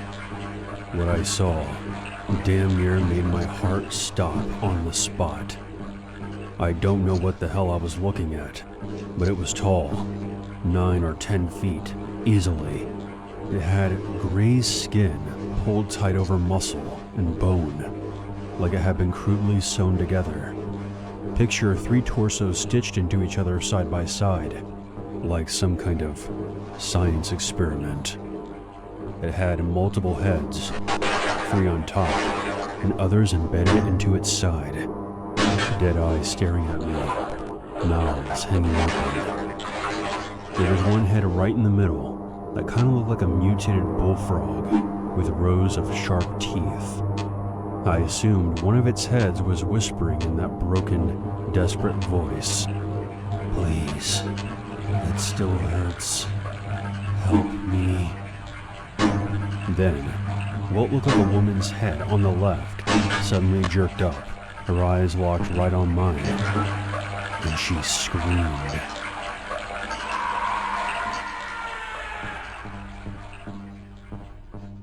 I couldn't move. I was floored by what I was seeing.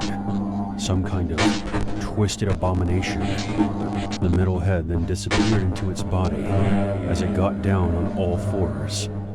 As it did, the faces on its side moaned in agony. It was the most disturbing thing I had ever seen in my life. The creature's flesh began rippling across its body, like something underneath was trying to push its way out. That finally kicked me into gear. I turned and ran like hell, boots pounding on the broken tiles, flashlight bouncing everywhere. I could still hear those wails and moans behind me. I burst out the front door and nearly ate dirt as I sprinted back to my truck. I didn't even close the cab door all the way. I just fired up the engine, slammed it into gear, and got the hell out of there. Gravel flying, tires spinning. I didn't let off the throttle until I was back on Highway 9, and that rest stop was long gone. Later, when my hands finally stopped shaking, I started thinking about all the people who have gone missing up and down that stretch of highway over the years. A father and son back in 2008. Their car found parked on an old pull-off, doors wide open, no sign of them. Or the young woman cyclist in 2014 who disappeared somewhere between Selkirk and Winnipeg. And those 3 loggers back in 2019. Truck left running, one boot lying on the grass, like they had got yanked right out of it. All of them real cases, never solved. I keep wondering, did all those missing people end up at that old rest stop? Did that thing I saw there collect them somehow? I don't know. A part of me is still coping. Maybe it was just a vivid nightmare I had while I was sleeping in my truck. Because if that thing was real, I came to my stomach with the thought of someone being trapped inside of it, still begging for help. All I know is that I will never go into that abandoned rest stop again. My routes will undoubtedly take me past it at some point, but I'll be sure to keep on rolling, no matter how tired I am.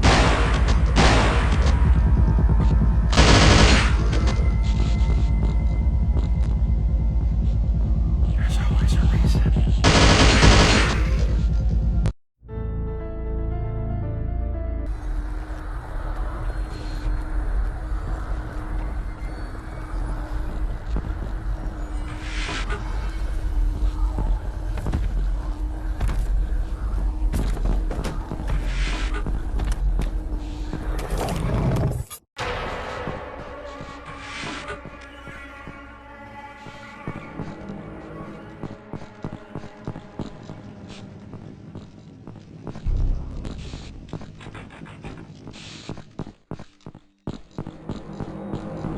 This took place back in my freshman year.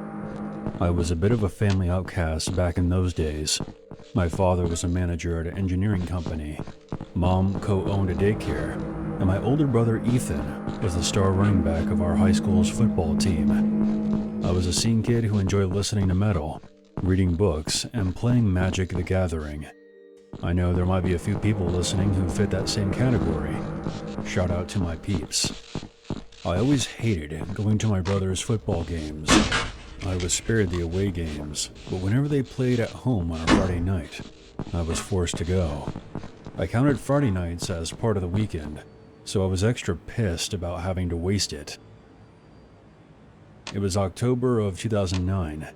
Ethan was a senior and was playing in the homecoming matchup against our rival school. Mom and Dad were acting like it was the damn Super Bowl, dragging me along in my hoodie and skinny jeans. My headphones were already in my ears before we even left the driveway that night. The stadium lights were blinding, the crowd roaring every time the ball was thrown. I sat next to my parents on the uncomfortable metal bleachers, freezing my ass off. It was about halftime, and I just couldn't take it anymore. "Hey, I'm going to the bathroom," I muttered, slipping away before they could ask me to bring back a drink or something. Instead of heading to the concession stand bathrooms, I ducked under the bleachers. The noise dulled instantly. It was much darker down here, shadows pooling between the metal supports. I pulled out my old CD player again. Yeah, severely outdated by 2009. My parents made me pick between an iPod and keeping my WoW account active. I wandered below the bleachers without really thinking about it, following the line of supports to the far end of the stands. Nobody was allowed to sit there, because the state was severe disrepair. The regular bleachers were the standard aluminum ones you see at most high school fields, but this particular area had wooden bleachers that weren't properly maintained over the years. They sagged from missing boards and corroded surroundings. Actual rusty nails covered the ground. The entire section looked like it could collapse if a strong gust of wind paid it a visit. There was a chain link fence that tended to block the area, with a faded "Danger, do not enter" sign hanging from it. But I ignored it and just went through one of the massive holes in the fencing. Pissed at me, but I was in one of those moods where I really didn't give a shit. The music thumped in my ears as I stepped over the piles of old cups and wrappers. The air smelled like damp concrete at first, then something sour, like rotten leaves. I could barely see at this point, and there were no functioning lights in this section. Just the stadium lights coming through the cracks in the wood, and what little the parking lot lights provided off in the distance. That's when I saw it. At first, I thought it was just the outline of an old bench or something. But as I got close, I could tell it was someone crouched low against one of the concrete pillars, with their back to me. I thought maybe it was someone putting on one of those mascot suits. It was really hard to tell exactly, because it kind of looked like someone was wearing a cape. I walked slowly, because something inside me told me that I might be in danger here. That's when my foot landed on a piece of glass. The thing stopped what it was doing and straightened up slowly. From behind, all I could see was that cape I mentioned earlier, but it reflected the light like it had a smooth surface. As its head rose, the first thing that came to mind for me was that it was wearing a helmet, but it had what appeared to be two antennae twitching around. It then turned to look at me. The body was human-like in the way it stood. It was easily 6 feet tall, maybe more. The best way I can describe it is think of a cross between a roach and a man. That should help you picture what its face looked like. What I thought was a cape was actually a pair of massive wings that were folded onto its back. The smell hit me then, oily, metallic, like crushed bugs underfoot, but 1,000 times worse.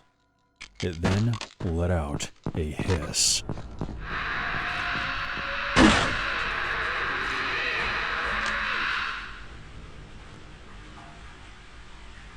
I don't remember screaming, but I must have as I bolted back the way I came from, tripping over trash, slamming into a support beam, causing my CD player to clatter on the ground somewhere behind me.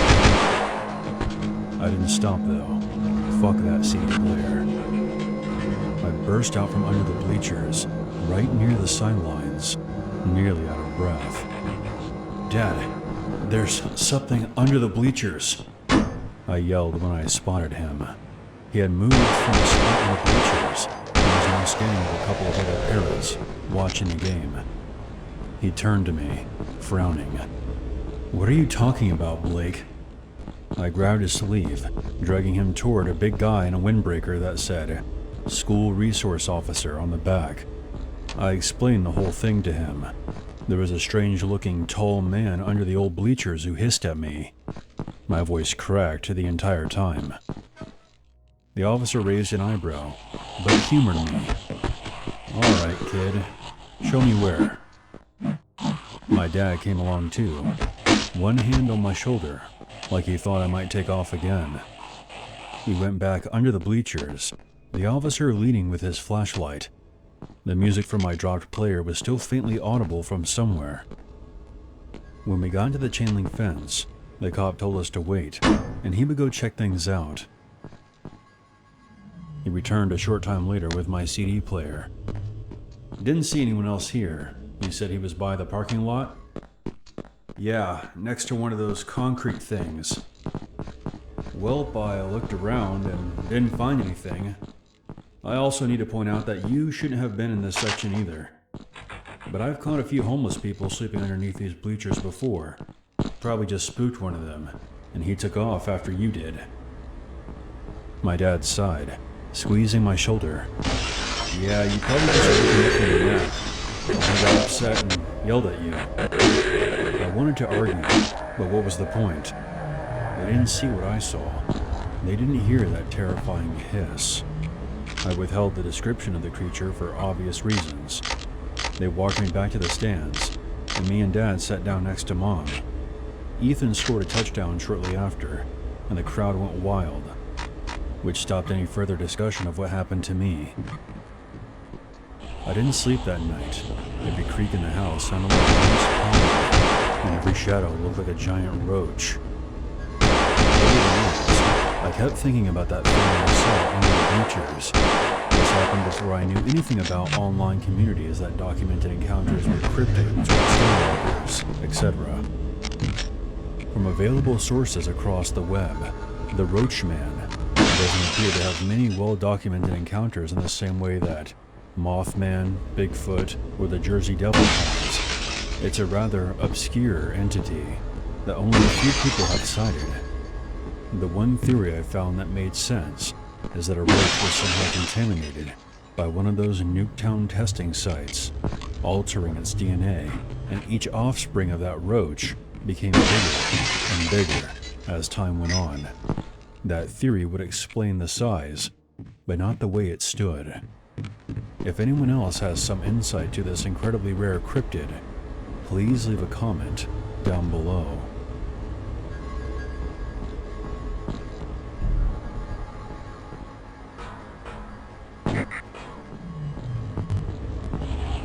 My grandmother Ethel passed away last year at the age of 102, sharp as a tack, almost to the very end. In all the years I've known her, she never really talked about her childhood much, said it was best left in the dust. But a few weeks before she passed away, she pulled me aside in her nursing home room, gripped my hand like a vice, and made me promise to listen to her, which was very unusual, but I figured her mind was finally beginning to slip. "They are real," she whispered, eyes wide. This is what she told me about a tornado that flattened her hometown of Frost, Texas, back in May of 1930. She was 14 at the time, living on the edge of town in a little clapboard house with her folks and 2 older brothers. Frost was a quiet little spot. Cotton fields, a few stores, folks scraping by during the Great Depression. That afternoon started hot and still, the kind of heavy air that presses down on you.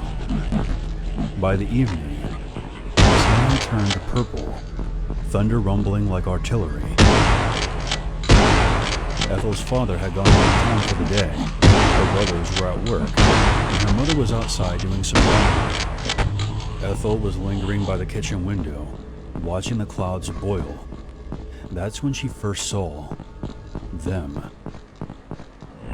Out in the yard, maybe 50 feet from her house, standing as still as statues amid the whipping branches and flying dirt, there were 3 figures, tall and thin, draped in long, flowing robes that seemed unaffected by the wind.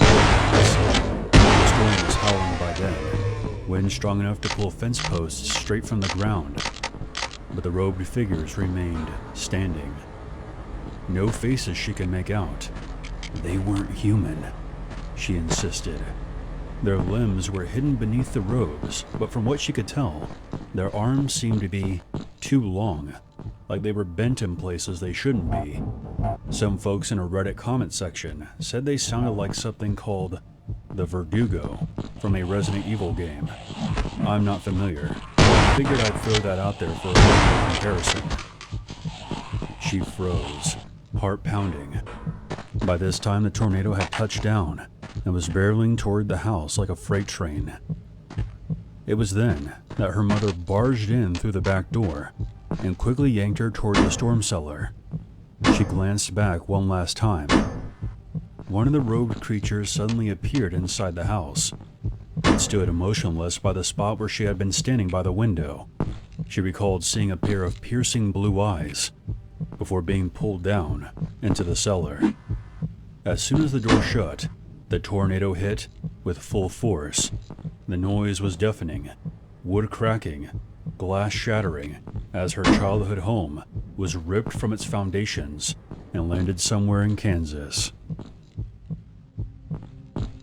That happened to pretty much the entire town of Frost that night. Only a handful of brick buildings were left standing. 41 dead, including neighbors Ethel played with. She would eventually leave that town and spent years keeping what she saw to herself. They weren't angels. You had to be there to feel it in your soul. They were sent there to destroy that town. Frost was marked somehow. Greed, hate, I don't know. But they chose us that night. I wasn't supposed to see them and live to tell about it. If you ever see them standing still in the wind, run. Because wherever you are, might be marked like Frost was. I don't know if I believe her. But if what she says is true, the implications are historic. Have the victims of other major storms or tornadoes throughout history saw these things as well and never lived to tell about it?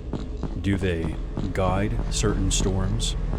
If any other survivors of the Frost tornado saw them, there's no record of it. I sincerely hope that my young grandmother just allowed her imagination to run wild and convinced herself of something that wasn't true. Because if these whirlwind saints are real and they somehow guide storms to certain places, God help us.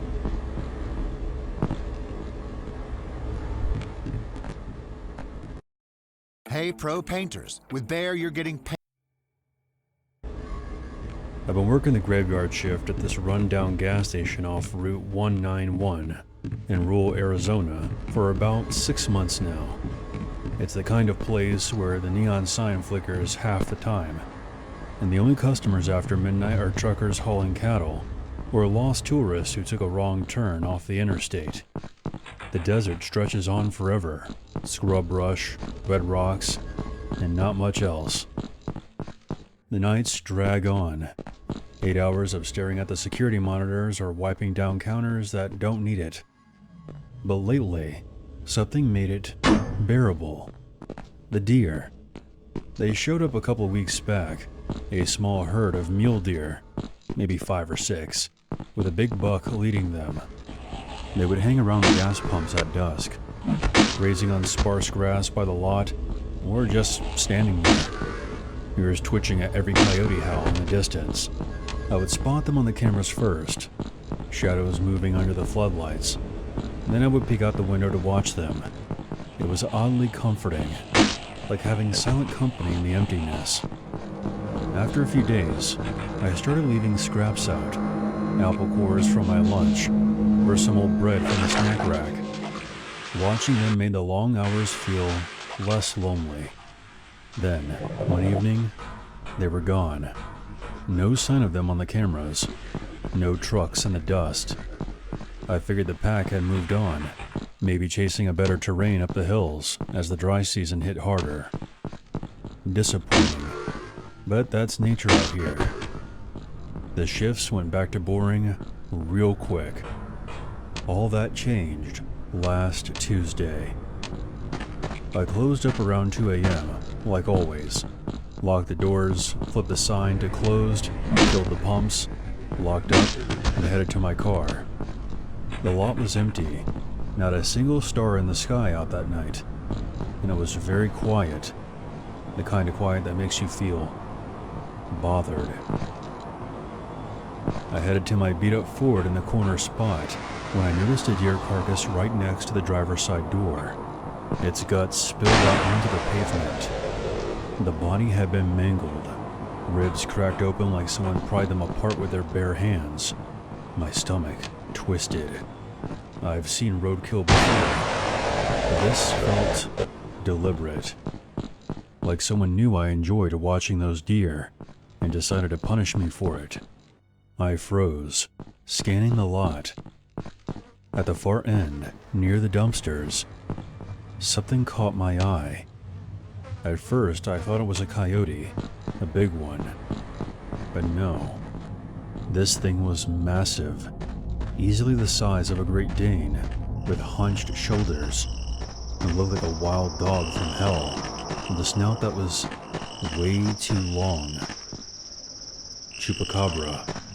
That word popped into my head instantly.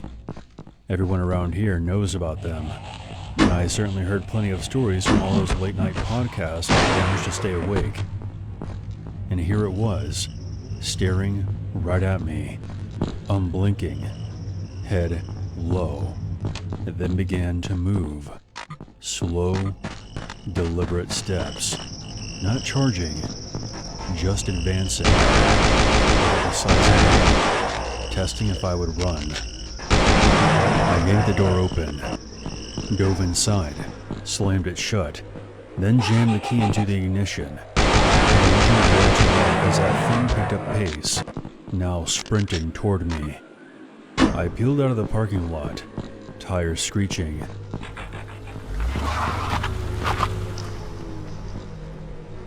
My hand shook the entire drive home. I called my boss the next morning from my apartment.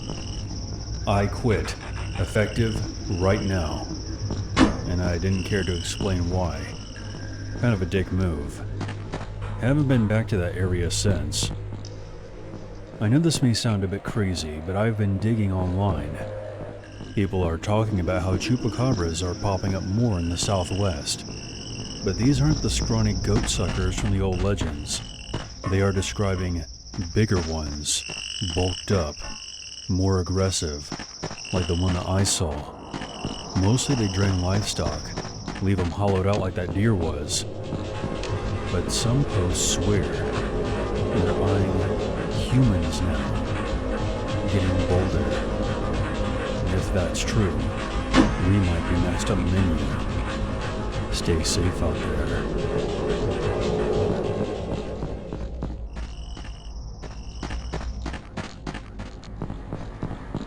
There's always a reason to be afraid.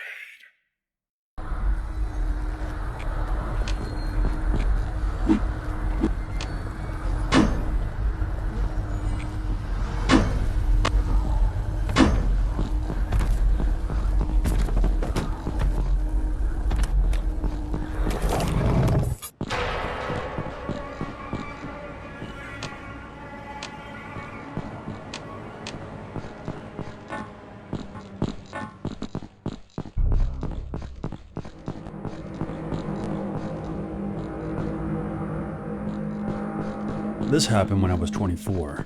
I lived in a small suburban town. I don't want to say exactly where. During this time, I used to go on night rides on my trusty 350cc cruiser. This incident took place on a chilly November night. As usual, I finished dinner around 8, scrolled on TikTok for a bit, and then got changed before heading out. I was excited to try out my new helmet with built-in headphones.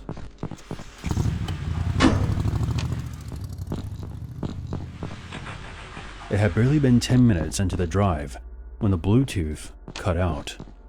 I thought maybe the battery died, but I had charged it for nearly an hour before I set out, and the indicator lights still showed normal power levels. The Bluetooth just refused to work for whatever reason. The street lights then suddenly cut out. The entire area was plunged into darkness, which had turned an eerie red color. Kind of like when you see thick clouds hovering over a city.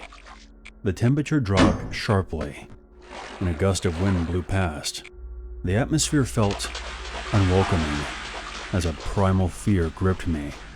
It was as if nature itself was trying to warn me that some unknown danger was lurking nearby. I then stopped my bike to calm my nerves. That's when I heard it, a crackle in the brush, followed by a howl.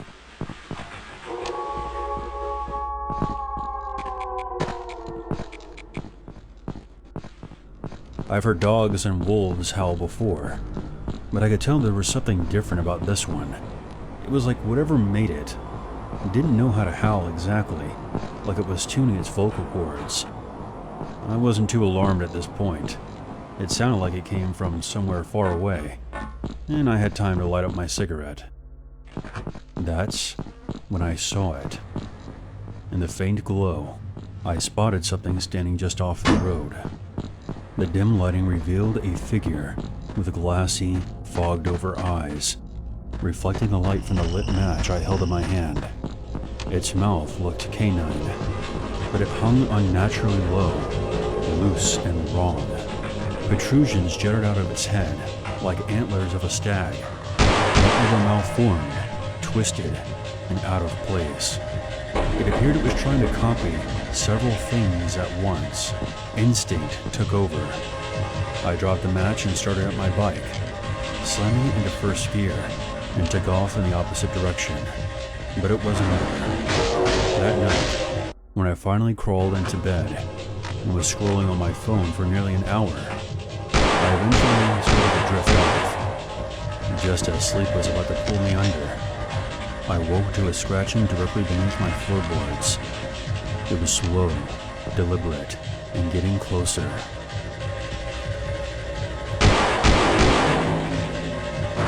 It was then that I remember something I watched about how deer shed their antlers by scratching them against rough surfaces. I knew exactly what was under the house.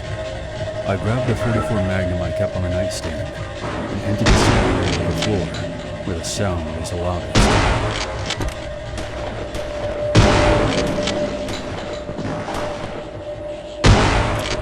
A shriek tore through the house. It was like nothing an animal could make. I then heard something fleeing from the crawl space and into the forest outside my house. I called 911, voice shaking, and told them everything. 2 officers arrived quickly, and I begged them to check into the crawl space, specifically the area under my bedroom. They found pieces of horn-like material scattered beneath my house. They took a whiff of it and left, and told me a few days later, telling me it was made of calcium and animal tissue. In my head, I started calling the thing the not deer. I might think I've moved on, but that's far from the truth. I still don't know for sure what exactly the creature is, but I do know that the shriek I heard is something no animal could have made. I still hear that scratching sound around the house from time to time, and I'm still trying to convince myself it's just all in my head.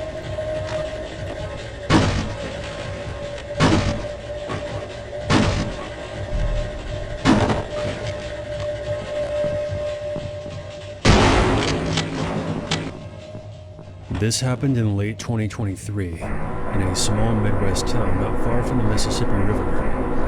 There's a stretch of public land I used to hike and explore. I've been there several times during the day, and it's always been quiet and peaceful. One evening, just to get out of the house, I talked to my wife and we drove to the camping area near the railroad tracks and parked. A little background, my wife had recently bought a .45 caliber handgun and was starting to get more comfortable carrying it. The moon was full and bright out that night, so I didn't bother grabbing a flashlight before we left. As soon as we parked the truck, I got out and walked over to the forest. I caught some movement just inside the tree line, while my wife was still gathering her things. Hey, wait here for a second. I thought I saw something in there. I approached slowly, scanning the woods, leaves rustling underfoot and branches cracking in the distance.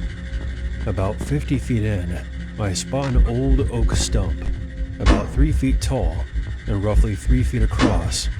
I hopped up on it for a better view. That's when I realized the woods went completely silent. Then I heard it.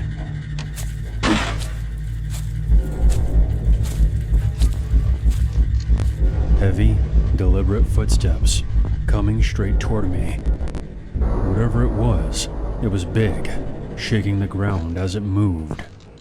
I had neither my gun nor my light on me in that moment. I glanced back toward the truck to check on my wife. The slow thudding footsteps never stopped. As they drew closer, I heard heavy, labored breathing.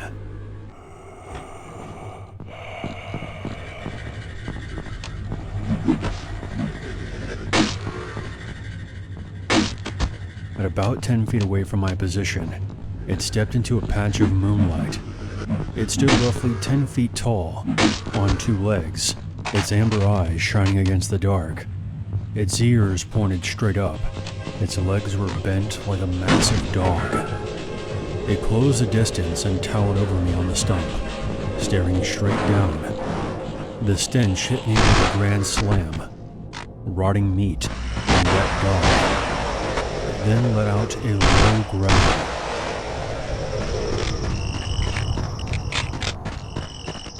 And leaned in until its face was inches from mine. It was then I saw a snout, and its lips peeled back, revealing rows of long, sharp teeth. I didn't move. It studied me for a long moment, then turned around and walked up the hill. I stayed frozen. A few seconds later, it charged back to the stump where I was standing, stopping just short of me again. This happened 4 or 5 more times. It would leave, circle back, and rush toward me, each time not attacking. Finally, it vanished into the darkness and didn't reappear. I waited for several minutes, then crept back to the camping area. My wife heard the growling and crashing, but couldn't see anything from where she was. If she had been calling my name, I didn't hear it. When I stepped into the clearing, she aimed her pistols, then quickly lowered them when she saw it was me. She tore into me pretty good, until I explained what had just happened. We left immediately and didn't return for months. That night could have ended very differently for me. So here's some advice from someone who's encountered these dogmen, werewolves, whatever you want to call them, and is still breathing. Don't run. They are faster, and they will catch you and tear you apart. Don't raise your weapon unless you know it's going to attack for sure, because pointing a gun is a challenge most of them will accept, and you will lose. If you actually see one, just know if it wanted you dead, you would be dead. Sometimes they're just telling you to leave their territory, and you should listen. Not to get too deep into this, but I have looked into those amber eyes more than once in my life, and have walked away with all 4 limbs intact.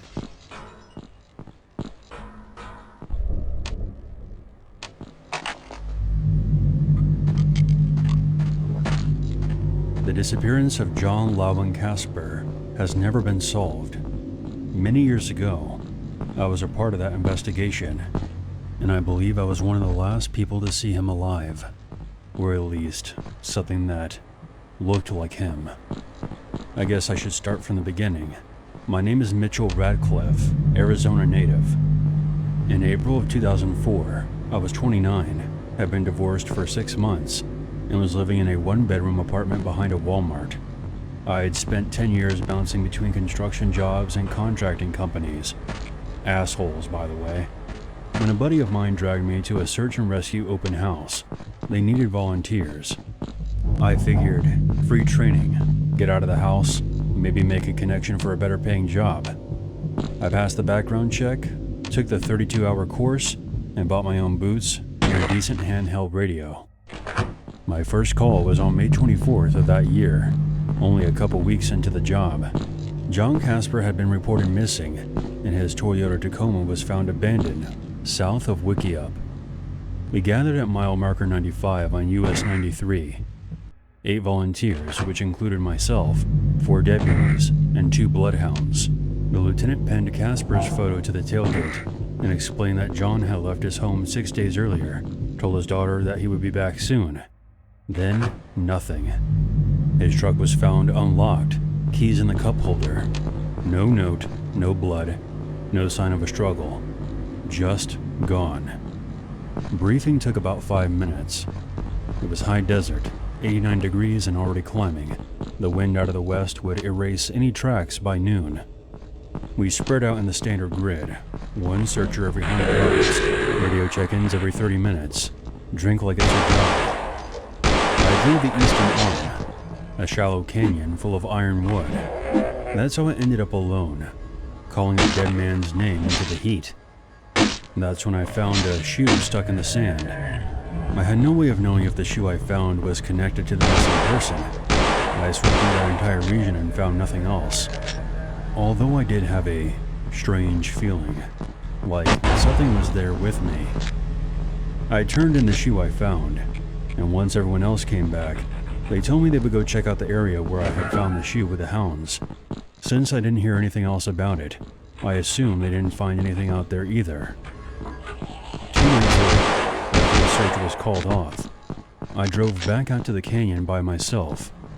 I guess it was a combination of curiosity and not wanting to spend another night at the local bar. Plus, that feeling I got while I was out there still kind of bothered me. It was almost threatening in a way, and honestly, I was bored enough to chase some vague, uncomfortable feeling. So I parked my truck, grabbed a flashlight, and headed out. About 10 minutes later, I saw someone sitting under one of the trees. It was hard to see because it was at a distance, but the person resembled John Casper. As I got closer, I realized the man wasn't wearing any clothes. He stood to his feet. I quickly lowered my flashlight to avoid seeing his dick, and said, "John Casper, I'm with Search and Rescue. We've been looking for you." Even though my light was no longer pointed at the man, I could still see his outline. He came out from under the tree and was now standing about 10 yards away. I pointed my light back up and gasped in terror. The man now had no face at all, just smooth, pale skin. He then raised one of his hands and touched his forehead. He then slid his hand down the blank surface of his face, and as he did, it slowly took shape into something else. And soon, I was staring at me. I then heard it say, "John Casper, I'm with Search and Rescue. We've been looking for you." I dropped my flashlight and ran as fast as I could back to my truck and drove off.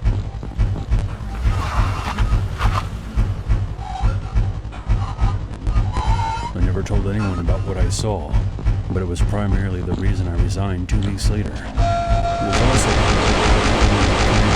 financial benefit to be made being in Search and Rescue, and I had gotten a call back from a contracting company in the next town over. The Mojave County Sheriff's Office ended the active search on May 25th, 2004. His vehicle was released to the family. There was no evidence of foul play, and the case was uncertain. No one knew what exactly happened to John Casper, but something was out there, south of Wickiup, where he was last seen. Something that was wearing his face, and could also wear the faces of others as well. I don't know what the hell it was. Getting into online spaces years later, and listening to podcasts that feature stories of people who have had similar experiences, leads me to believe it might have been a skinwalker, but I don't know for sure. It looked like it was a regular person, and was able to shape its face into anyone it came into contact with, and could also mimic their voice. Since it's been over 20 years, I've speculated that this creature may not have been responsible for what happened to John Casper, but it certainly encountered him at some point before he vanished for good.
This happened when I was 24.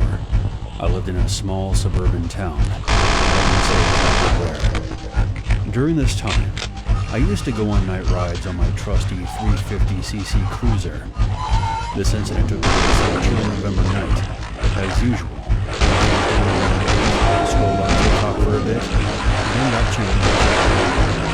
I was excited to try out my new helmet with built-in headphones.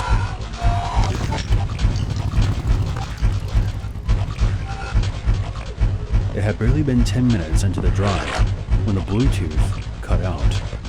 I thought maybe the battery died, but I had charged it for nearly an hour.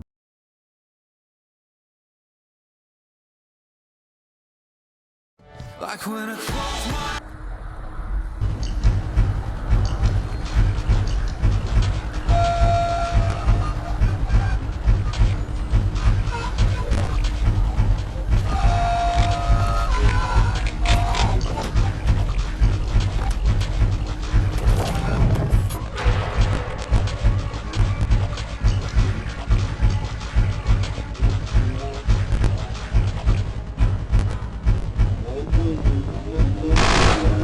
Dive into a world of darkness and horror? Edgar Nightmare brings you the ultimate coloring book for those who dare to go beyond the realm of the ordinary. Each page of this dark fantasy is a gateway to a sinister and chilling universe filled with terrifying creatures that will leave you questioning what lurks in the shadows as you breathe life into these spine-chilling designs. This book is not for the faint of heart. It's for those who crave the thrill of the unknown and are not afraid to embrace their inner darkness. In fact, I would say it's the perfect thing to do while listening to horror stories on channels like mine. So if you're ready to enter a realm of terror and unlock your creative potential, order your copy of the Dark Fantasy Horror Coloring Book on Amazon today.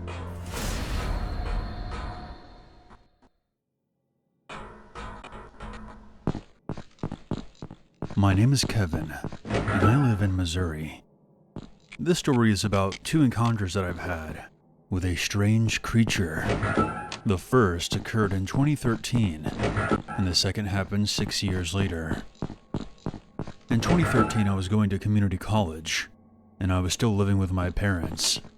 It was a cool October day when my dad drove me to class. We took the scenic route that day. It was a long winding road along a cliff that was lined with trees to the left and houses on the right. It overlooked a valley in the Merrimack River below. As we drove up the road past someone's driveway, we saw what looked like a large dog sitting at the end of the driveway. However, something was off about this dog. I noticed its hind legs were way too long for its body. Its frame appeared emaciated, and there was just something unnatural about the way its mouth and muzzle were shaped. It was like it was making a strange face of some kind. "Dad, what's up with that dog?" As it turned its head, I saw a pair of bright yellow eyes staring us down. That looks like a coyote. Except it's big. That one must work out or something. Are you sure? That looks like nothing I've ever seen before. I'm positive they do lurk around this area. Part of me wanted to believe my dad, but the way that thing looked was too unnatural and disturbing. Then again, there was a drug lab on the same road that was raided by the feds after a dispute happened that involved the death of someone who worked there. So for all I knew, that poor dog could have been experimented on and escaped. That was the theory at the time. I had no idea about the Native American lore regarding shape-shifting beings known as skinwalkers. In time, I had forgotten all about this encounter. That was until August of 2019. I was living in my own apartment, which was notorious for noisy neighbors, drugs, subpar maintenance, and occasional fighting. I took nightly walks to escape my building and to keep myself in shape. I used to walk from my unit to the local gas station, which was about a 2-mile journey. The road was surrounded by trees and houses, but there was a stretch with an open field of tall grass. On the night in question, I got to the open field area and heard rustling coming from the tall grass in the field. I couldn't see anything, but I picked up the pace and got back home at around 1 a.m. Around 3:30 a.m., I turned out all the lights in my apartment and closed my blinds. I had just finished a joint and was trying to fall asleep. Not even 10 seconds after I drifted off, I heard a faint tapping sound on my bedroom window. I stayed put and didn't move. My blinds were closed, so I knew whoever it was couldn't see me. But the blue light cast a shadow on my bed of a towering figure with wide shoulders and long arms. I dismissed the sight as a hallucination and eventually fell asleep. September came along, and I'm on another walk across the street from the gas station. I see 2 police officers trying to calm down a girl who was in her late teens or early 20s. The girl was obviously having some kind of drug-related freakout. or a mental breakdown, as she kept running around, wailing and mumbling. I just went inside and asked the gas station attendant what was going on. I don't know, man. She just started running around and flailing her arms and shouting nonsense. He had to call the police since he couldn't get through to her. I just rolled my eyes. Amusing, but whatever. I paid for my stuff and left. Before leaving, I took one last look and saw a woman running around a parking lot as the police continued to try to calm her down. Not even a quarter mile away, I heard the loudest, longest scream from the direction of the parking lot.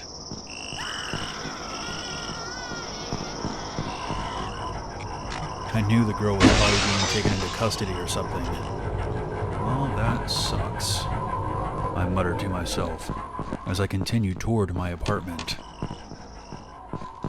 I forget how many days went by after this incident, but I was on another walk. This time I was walking on the side with the tall grass when I heard a deep, distorted voice say, "Oh, that sucks."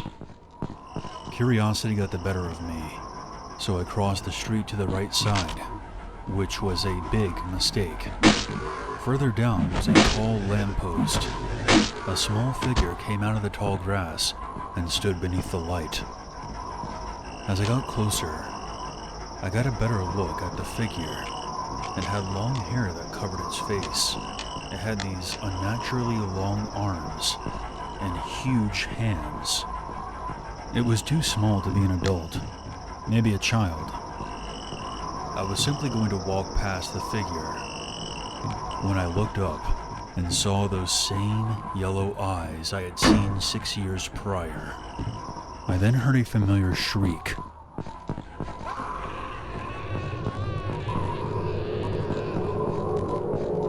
The thing had imitated that crazy girl's scream spot on, only louder and longer. I didn't hesitate. I ran all the way back to my apartment, promising my higher power that I would do differently in life if he protected me from whatever this unholy abomination was. I made it home safely that night and made sure everything was locked up tight. I stopped walking at nights for a while after that, and I never saw that thing again. In November of that year, I moved out of that apartment and into a townhome and began listening to horror story narrations on YouTube. The topic of skinwalkers came up. It piqued my interest, and I did my research on what they were. I then began to piece everything together. The abnormal looking dog with yellow eyes, the tapping on my window, the girl freaking out in the parking lot, the creature imitating my voice, and the girl's scream. Both occurrences happened near Castlewood and Creve Cure Park, locations with extensive Native American history. Sometimes I wonder if it was that dog creature I saw back in 2013 that followed me for 6 years. And perhaps that girl wasn't on drugs, but in shock from seeing what I saw. Either way, I hope she's okay and got the help she needed that night. I still live close to that area, but when I pass through there in my car, I always keep looking forward and never off to the sides. I'm afraid that I'll see those damn yellow eyes piercing through my soul.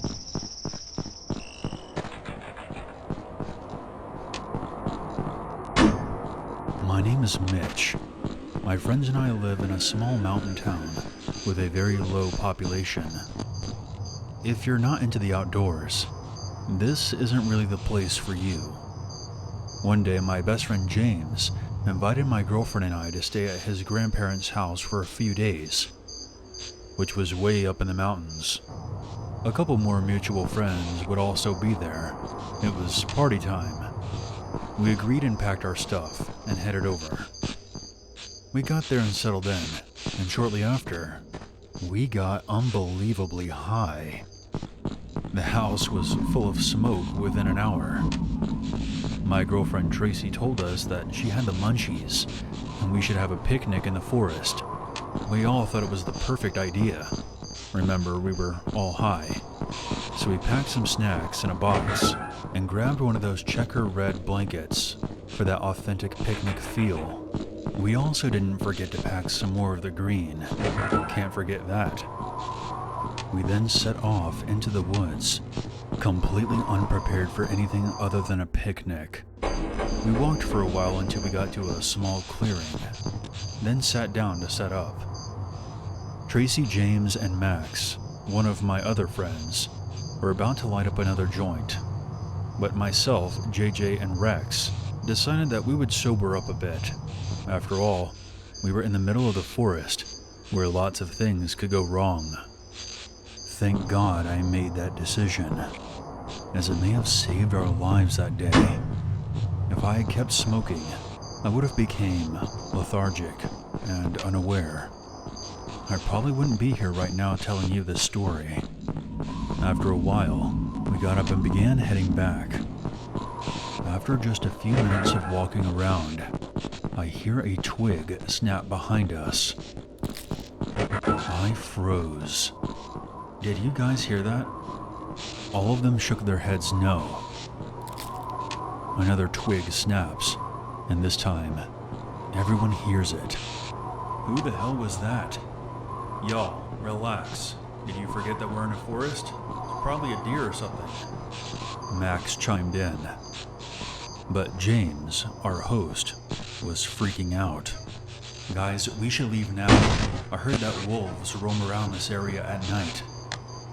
Hearing this made the rest of us uneasy, but Max has always been the more level-headed person in the group and tries to reason with us. Look, if it is a wolf, they generally try to avoid contact. Maybe if one of us was out here, sure, but it's unlikely they would attack a group of people. We then saw something that looked like a wolf dashing between the trees. It appeared to be wounded, with blood covering most of its fur. It ran off in the opposite direction. You see? Like I said, they usually don't attack groups of people, and it looks like that one lost a fight or something. This calmed most of us down, but not me. The wolf we saw was a pretty big size. I only saw it for a split second, but it did look like it lost a fight with something, and was fleeing the area. To me, this was an indication of something else lurking in these woods. Something that just kicked out an apex predator. My worst fears came true just a few moments later, when down the hill, we heard something making its way through the trees.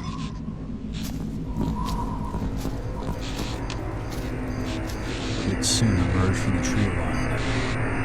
It was absolutely horrifying. It stood on its hind legs. Its snout was the size of my arm. We saw blood falling out of its mouth. My dad grabbed Tracy and took off. I could hear my other friends behind me screaming as they ran. We all got back to the house and went inside and barricaded the door. After about an hour of carefully listening, we began to hear sounds from outside. I checked the window and saw that same wolf creature outside the house. As soon as I saw it, I pulled away. Oh shit, it followed us back here. Quick, let's get into the basement. There's too many places for it to get inside up here, James said. We all went down into the basement and stayed there until the next morning. We carefully made our way out to the cars and promptly left that place. We still have no explanation for what we saw that day in the woods. Some mysterious wolf-like creature. I've heard and read stories about something called the Wolfman, but I always thought that was a movie character. None of us have ever gone back to that house since, but I do hope James returned with some air freshener before his grandparents stayed there again.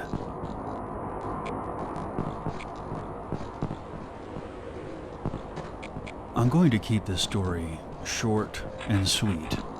I am a male, and I was 19 years old and was still living at my parents' house in Texas at the time of this story. One night, I was biking back home from my second job at Burger King. It was 10 p.m., and it was almost pitch black out. What's worse, I had to bike down this really creepy back road. Otherwise, it would have taken much longer to get back home. So while I was biking, I came upon something that gave me the chills. There was something in the middle of the road. At first, I thought it was a statue. It was standing perfectly still, with one of its arms up like it was waving. Did somebody forget to put Pazuzu in the U-Haul? I kept biking, but I couldn't feel a bone in my body as I got closer.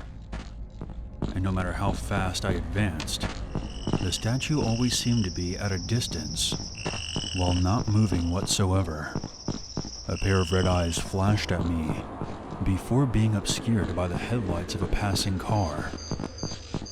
The thing then seemed to vanish into thin air. I rushed home as fast as I could and didn't tell anyone about what I saw. The next day, I did some research, and it turns out that many other people around this area have seen this thing as well. There are many theories about what it is exactly, but he is most commonly referred to as the Mothman. Here's the creepiest part. Based on what I've read, every person who has seen this thing has experienced misfortune shortly after, from losing a loved one to getting into a car wreck. But I'm now 34. I've had my hardships in life just like everyone else, but never anything that I would contribute to what I saw on the road that night. One thing is for sure, I will never go down that road ever again.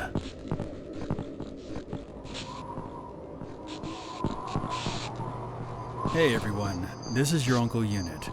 Thank you so much for checking out my video. If you have a story that you would like me to narrate on this channel, please send it to my email, unit522submit@gmail.com. Make sure you hit the subscribe button so you don't miss out on any future content. And if you would like to support this channel even further, you can check out my merch store. There's a link for that in the description. I look forward to hearing from you, and I hope you stay tuned for the next video. Until then, don't forget to be afraid.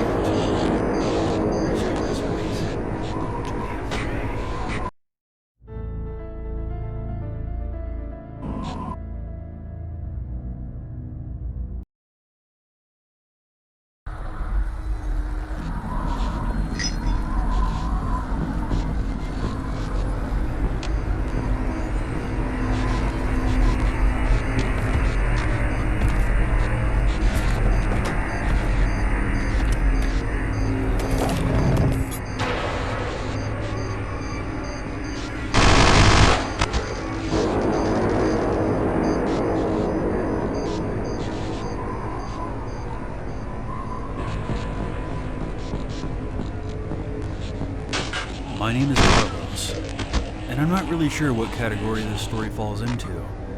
I'd probably say it's a combination of paranormal and creature encounter. I think it's more of the latter, to be honest.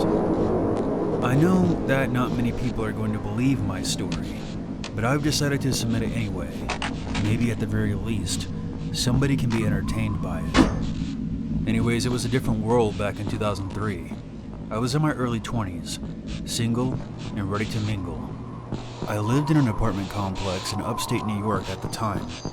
Every balcony was draped with an American flag because 9/11 was still fresh in everyone's minds. I'm sure most people listening to this who are old enough to remember that era can tell you that America went through a wave of patriotism following the collapse of the Twin Towers. We did have internet back then, but there were no smartphones or dating apps. I remember that one of my friends had this flip phone with a built-in camera, which I thought was the coolest thing ever. Yeah, I'm old. Anyway, as I mentioned earlier, I was in my dating phase, and there was this girl I had met at the neighborhood gym. Her name was Melissa. She was 5'9", had green eyes and tan skin that perfectly complemented her blonde hair. I was crazy about her, but I didn't want to come on too strong. So I began with casual conversation, and gradually became more and more flirtatious with her. It's the oldest trick in the book, but it worked for me. Come to find out, Melissa lived in the same apartment complex as me, so I made my move and asked her on a date. Oh gosh, you seem like a really nice guy. But I just got out of a really bad relationship and I'm not looking to date anyone right now. My heart sank. But as I said before, I was crazy about this girl, but I had to tread cautiously. Talking to girls that you don't know that well can be a lot like driving through a minefield. Make one wrong move and kaboom, you're finished. I understand, and I'm sorry if I just made things weird, but I had to tell you how I felt because it's been driving me nuts. I ended up being friend-zoned, but I had hoped that we could eventually become something more. On Tuesdays and Thursdays, we had similar working hours, and we got off around the same time. There was this big lake at the center of our apartment complex, so we ended up taking these night strolls for a while, talking about our day and whatnot. My feelings for her did eventually come back up, and at the end of that conversation, she wrapped her arms around me and made out with me in front of my truck. I remembered her saying, I'll see you next Tuesday. Before she gave me a smile and walked off. Tuesday rolled around, and she was nowhere to be found. I called her twice and left a voicemail, but I never heard back from her. 3 months passed. I didn't hear from her at all. She had disappeared completely.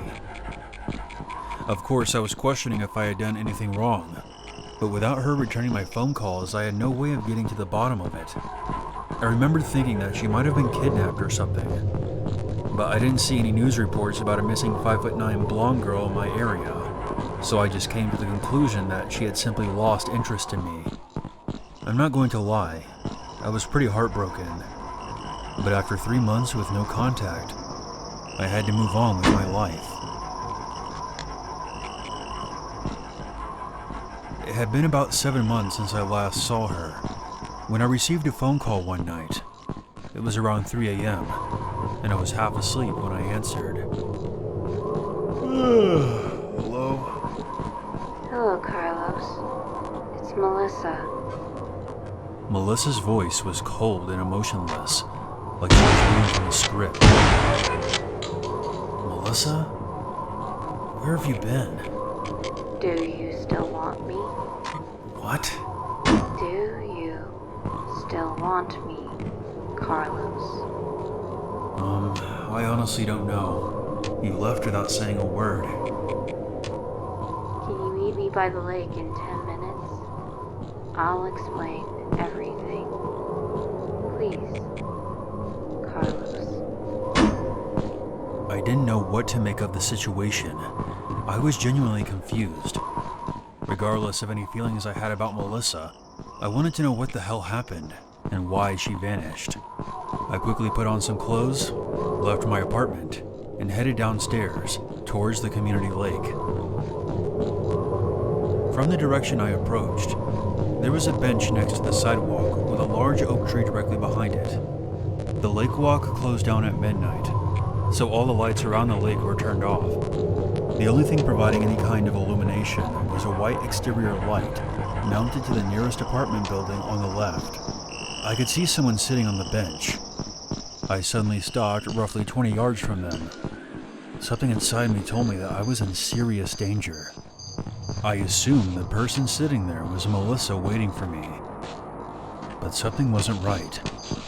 It felt like I was being set up. I slowly backed away. The figure suddenly stood up. I could see that it was clearly a woman with blonde hair, but her head began to shake violently from side to side, and her body began to twist and contort, shifting in frantic, unnatural movements. The dark shape then began to crawl towards me at an alarming speed. I wasted no time and hauled ass back to my building and charged up the stairs towards my apartment. I usually locked the door whenever I left my apartment, but this time I had left it unlocked and was able to immediately open it. As I did, I heard something from the bottom of the stairs call out to me. No. Don't. Go. It sounded like Melissa's voice, but something was off about it. It was like someone was struggling to imitate her. That's the best way I can describe it. I slammed my door shut, quickly grabbing the gun I kept in my nightstand, and aimed it at the door until morning. After that night, I never heard from Melissa again. I asked around the neighborhood, and no one seemed to know who she was. I even called the place she apparently worked at, and was told that no one named Melissa had ever worked there. It occurred to me that in all of my interactions with Melissa at the gym, or on the lake walk, it had always been just me and her. No one ever saw us together. All these years later, this entire ordeal still perplexes me to no end. All I know is that whatever was waiting for me by the lake was inhuman.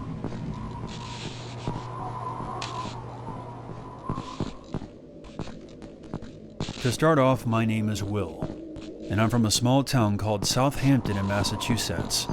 I must say that this is a 100% true story that happened to my friends and I during the summer of 2019.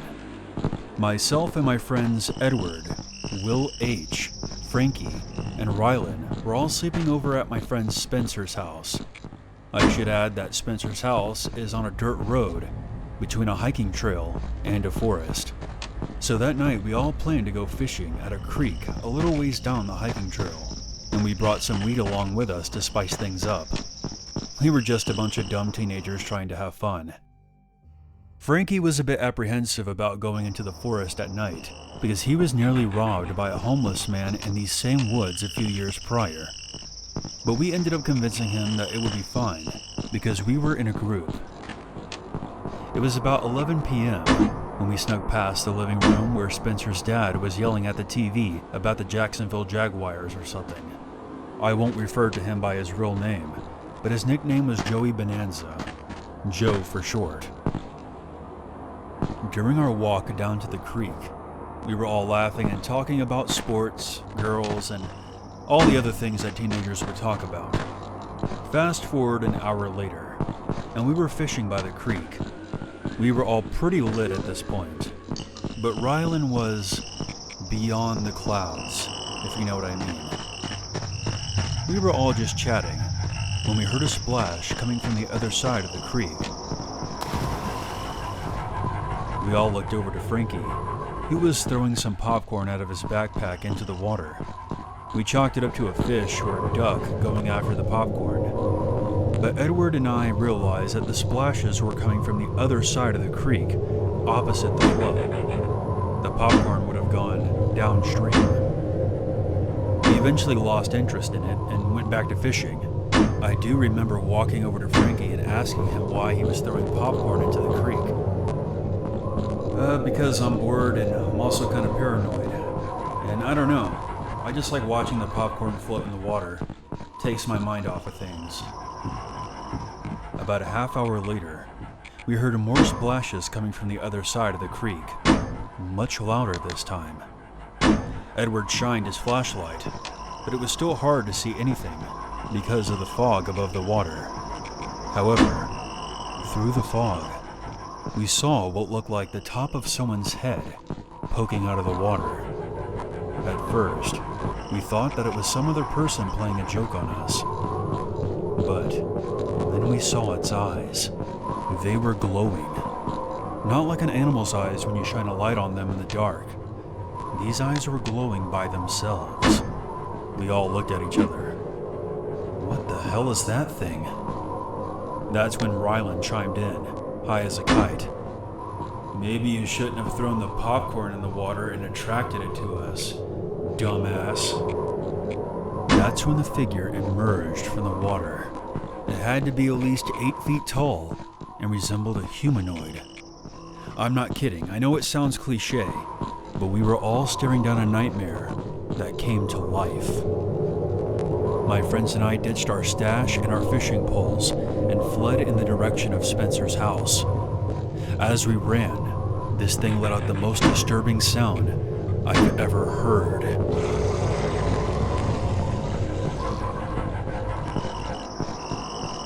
5 minutes of running, Spencer's house came into view. We were all shouting things like, "What the fuck was that? Its eyes. Did you see its fucking eyes? Don't stop running and don't look behind you. We're almost there." We made it to Spencer's front yard. That's when his dad burst through the front door with his pistol and began firing rounds into the forest, almost hitting Edward in the arm. We ran onto the front porch, where Joe was screaming, "What the fuck do you think you're doing? I could have killed one of you. I thought someone was trying to steal my moonshine again." Joe was drunk, and apparently was illegally hiding moonshine somewhere in the woods. One of the neighbors ended up calling the police because they heard Spencer's dad shouting and firing his pistol. Needless to say, when the cops showed up, they arrested Joe because he didn't have a firearms permit and was also blackout drunk.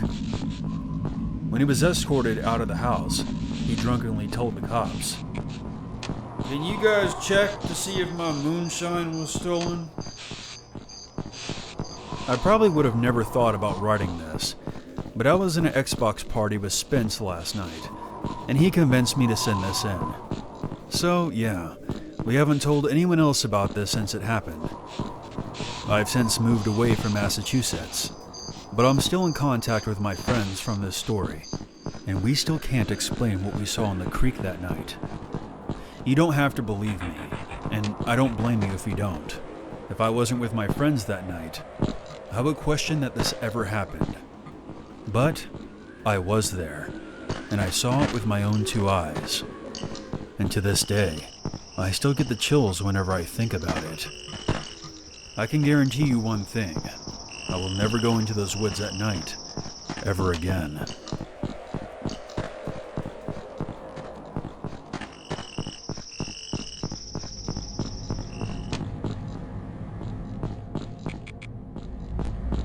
My girlfriend Holly and I are in an on-again, off-again long-distance relationship. I live in Manhattan and she lives in New Hampshire. Unfortunately, our schedules make it difficult to see each other. Since our time together is usually limited to weekends and the occasional holiday, we decided to take off the same week from our jobs this past summer. I drove up on Friday afternoon with my German Shepherd Thea. We arrived around midnight. I was pretty exhausted from the 4-hour drive. The next day, Holly and I talked about possible close-by vacation spots, but every option was way too expensive and too far away. On Sunday, Holly found out that a friend of hers wasn't using their vacation home on the lake. They said that we could stay there for the remainder of the week, and we gratefully accepted. The house was fairly isolated, with the nearest neighbor being across the water. We were also surrounded by a thick forest. The next 2 days passed by without much incident. I was a lot more uneasy while trying to fall asleep, but I chalked that up to the anxiety of being in a new place. The third night is when things took a turn for the worse. I woke up to Thea growling, which immediately set me on edge because she's the most well-tempered dog I've ever had. She was lying at the end of our bed, so I petted her and offered her a spot between Holly and me to spend the rest of the night. She wouldn't budge. "What's wrong, girl?" I asked her, but she paid me no attention. I followed her gaze and realized she was staring at the window. The curtains were covering it. I was getting very uneasy at the thought that something could be on the other side. I swallowed my fear and decided to take a look at what was bothering Thea. As I neared the window, she barked loudly and jumped off the bed, waking up Holly. "What's the matter?" she asked, and I explained the situation. "It's probably just a wild animal," Holly told me, and I nodded, wanting to believe she was right. I pulled back the blinds and saw that there was nothing there before getting back into bed. Thea whined, but eventually settled down a few minutes later. Although for the rest of the night, her ears would perk up at every sound coming from outside. The next morning, we decided to eat breakfast on the outside. Anxiety from the night before had vanished. I don't think Holly even remembered what happened the previous night. Even I had almost forgotten about my dog's odd behavior because she was acting as she normally did, lying on my feet under the table. We were all pretty relaxed and good for Thea up to her feet, transfixed and fast. My dog stayed in a protective stance and started snarling. The events from the previous night came flooding back to me. Holly and I stood up. I was nervous that she would take off running into the woods, so I grabbed her by the collar and struggled to get her back inside. After everyone was safely inside, Holly and I talked about what was happening. Holly was still keen on the idea of it being a wild animal, and I agreed because this area was known for the occasional bear sighting. For the rest of the day, we both tried to forget about Thea's unusual behavior. But that night, things took a turn for the worse. It was about 9 p.m. and we had settled into watching a movie on the couch. The way the house was set up, there were windows on either side of us. Being a fairly paranoid person, I was already a little on edge because of this. Holly fell asleep around 9:30, and I was getting tired not long after. I switched the TV off, leaving us in the dark. I now had a clearer view of the outside, but with my dog and Holly both there, I was relaxed, and I allowed myself to doze off. I woke up Holly was so blind and happy, and Thea was in deep sleep, half on my legs and half on the footrest, so my movement was limited. The first thing I did was check my phone. Mistake number 1. I decided to try to go back to sleep, but something outside caught me. Since Thea wasn't growling, I wanted to let it go, but an instinctual part of me knew. I focused on the window that looked out across the deck and tried to make out what it was. 5 minutes went by, and finally, there was some movement among the trees. At first I thought it was just the wind causing one of these trees to move. But then I realized it wasn't a tree at all. Whatever it was looking into the house, watching us. It knew I was awake. Soon it emerged from the woods. It vaguely resembled a man, so I assumed that's what it was. Second mistake. Frightened, I woke up Holly and explained to her what was going on and that I was going outside to yell at the guy to get him off the property.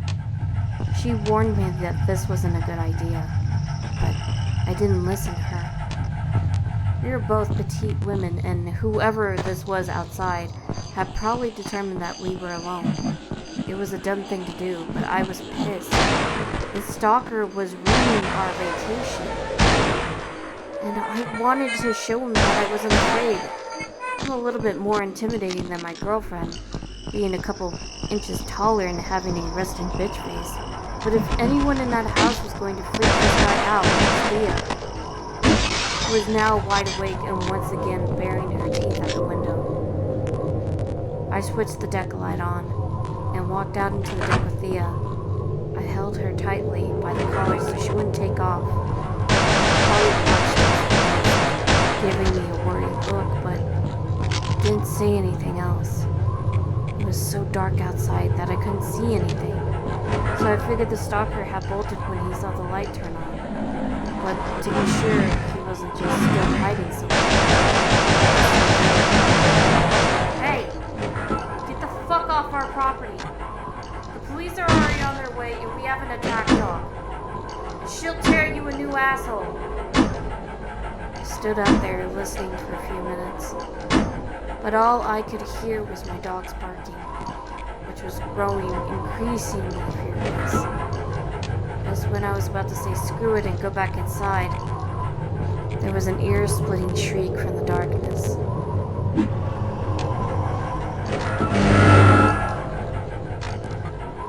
A tall, pale figure stepped out of the tree line. It was a bony creature with limited facial features. The nails that protruded from its fingers must have been a foot long. One word immediately came to mind. Skinwalker. As soon as it emerged, Thea went absolutely nuts. Honestly, I would have stood there frozen until it was too late, if it wasn't for her. I snapped out of my trance and struggled to pull her inside. "We're leaving," Holly said before grabbing the keys to the car. The driveway was on the other side of the house. We piled into the car as fast as possible and drove an hour and a half to the nearest motel. I was pretty shaken up the whole drive there. "You saw it, right?" I asked Holly. She nodded. "I've never seen anything like that before." The next day we had to return to the house to grab our things. Thankfully, nothing happened. On the way home, we called Holly's friend, who owned the house. We told him everything. He was quiet for a few moments before saying, When I first bought the place a couple years ago, my wife said that she saw the same thing, crouching down outside the bedroom window. She felt like something had been following us for that entire weekend. I haven't been back to that part of New Hampshire since last summer. If you are left with anything from this story, take my advice. Trust your animals. They know better than us and can sense things that we can't. They may end up saving your life.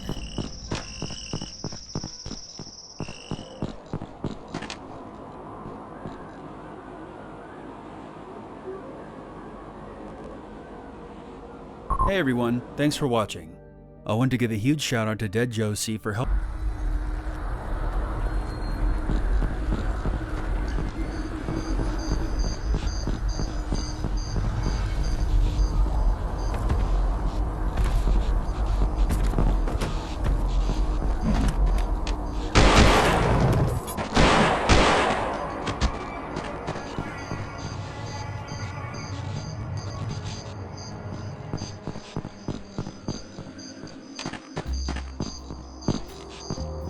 This video is sponsored by Gin Rummy Stars, a friendly, fun, and free gin rummy game that you can play anywhere, anytime.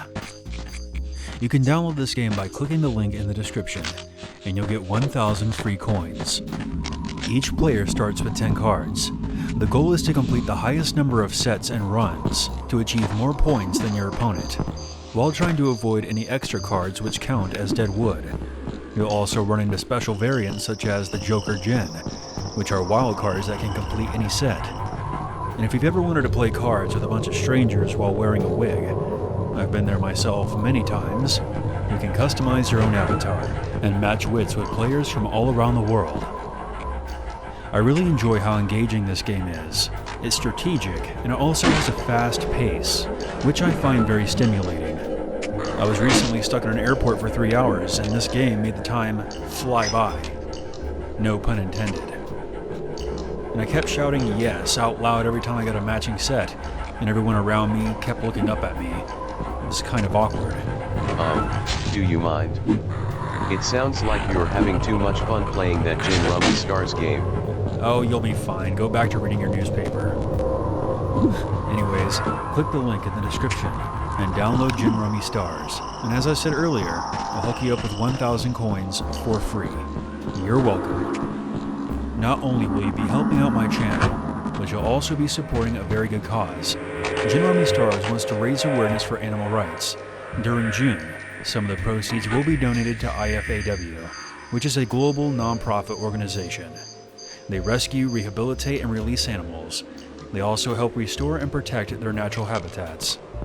So download Gin Rummy Stars today, and I'll see you there.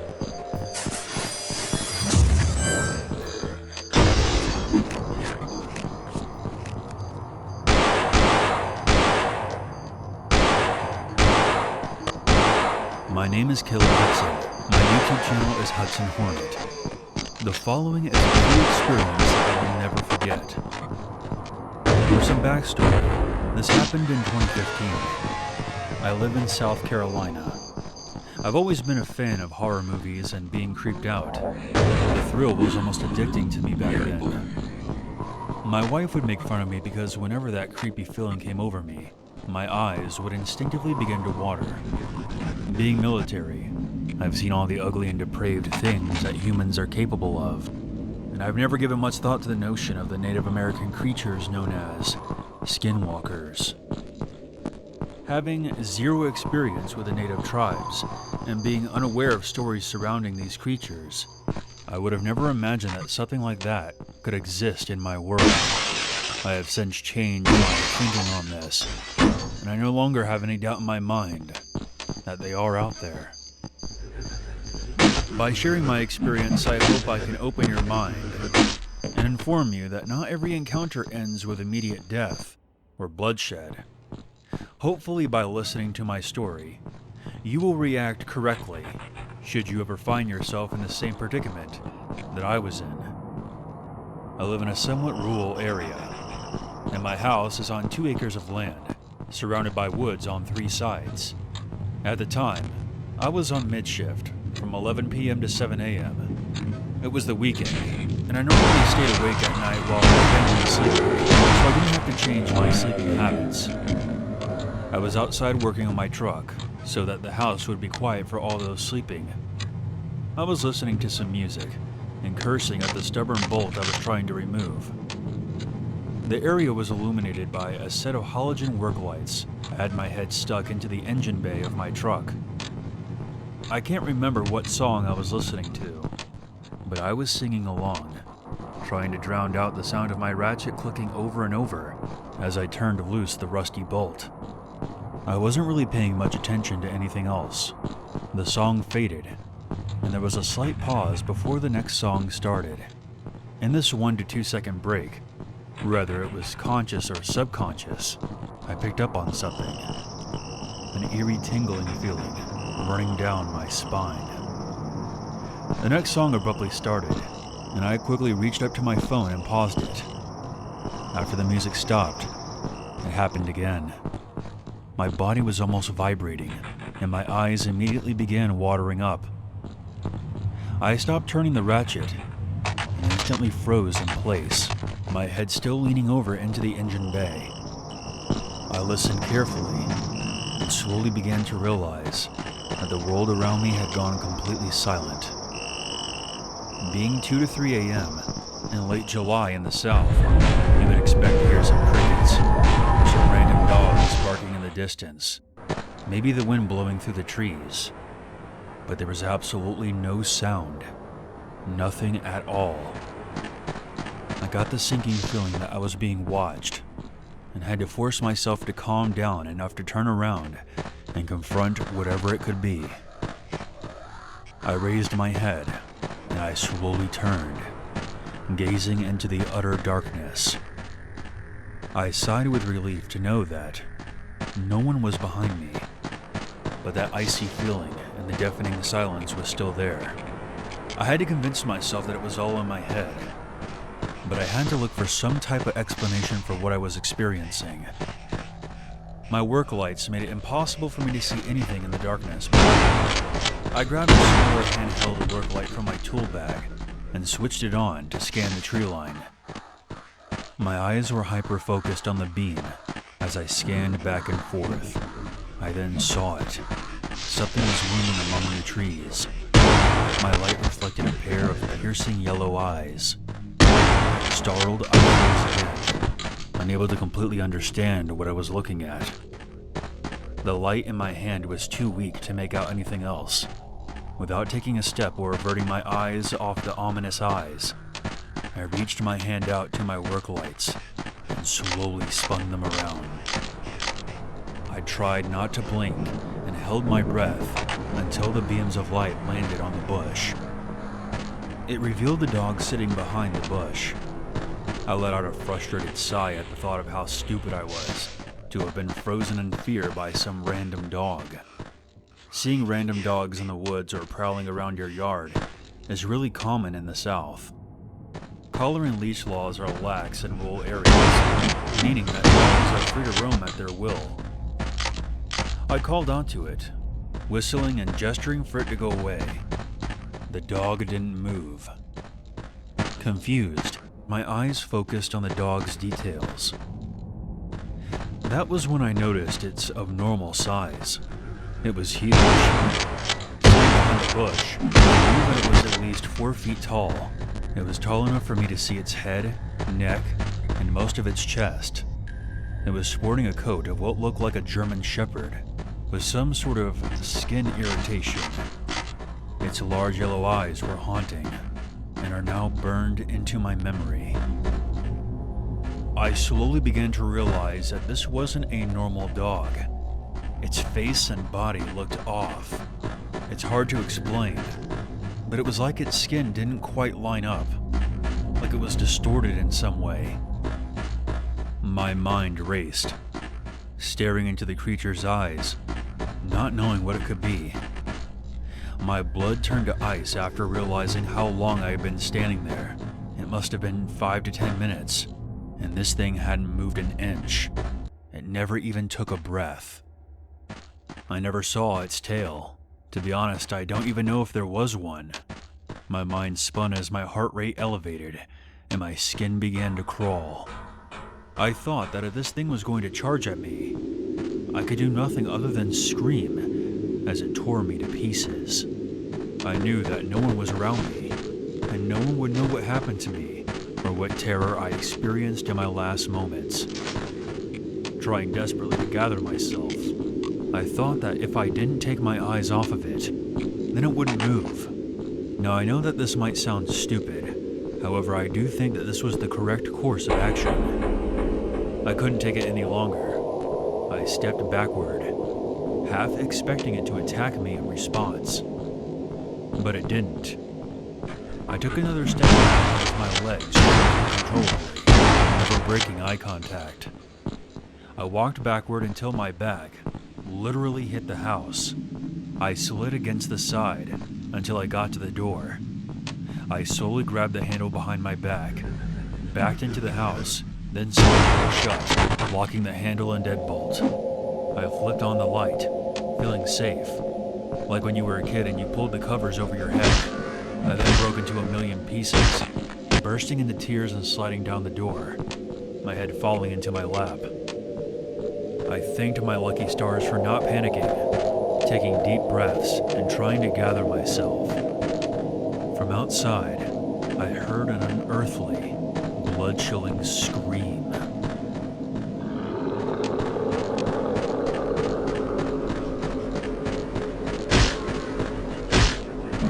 I ran to every door and window in my house, ensuring that everything was shut and locked. My mind was at its breaking point, and I could no longer process anything. I spent the rest of that night sitting in the living room away from the windows, with every light on. I now know that what I saw in the forest that night was a skinwalker. There's no doubt in my mind. I told my wife and my close friend what happened, but I've read that just by talking about them to people you know creates an atmosphere of fear, which will draw them in, so I don't mention or discuss it anymore.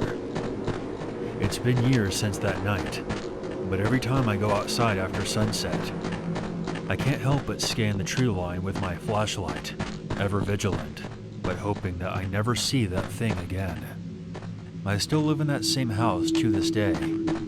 If you take nothing else away from my story, know this. 1. Without a doubt, there are things out there that we humans do not understand.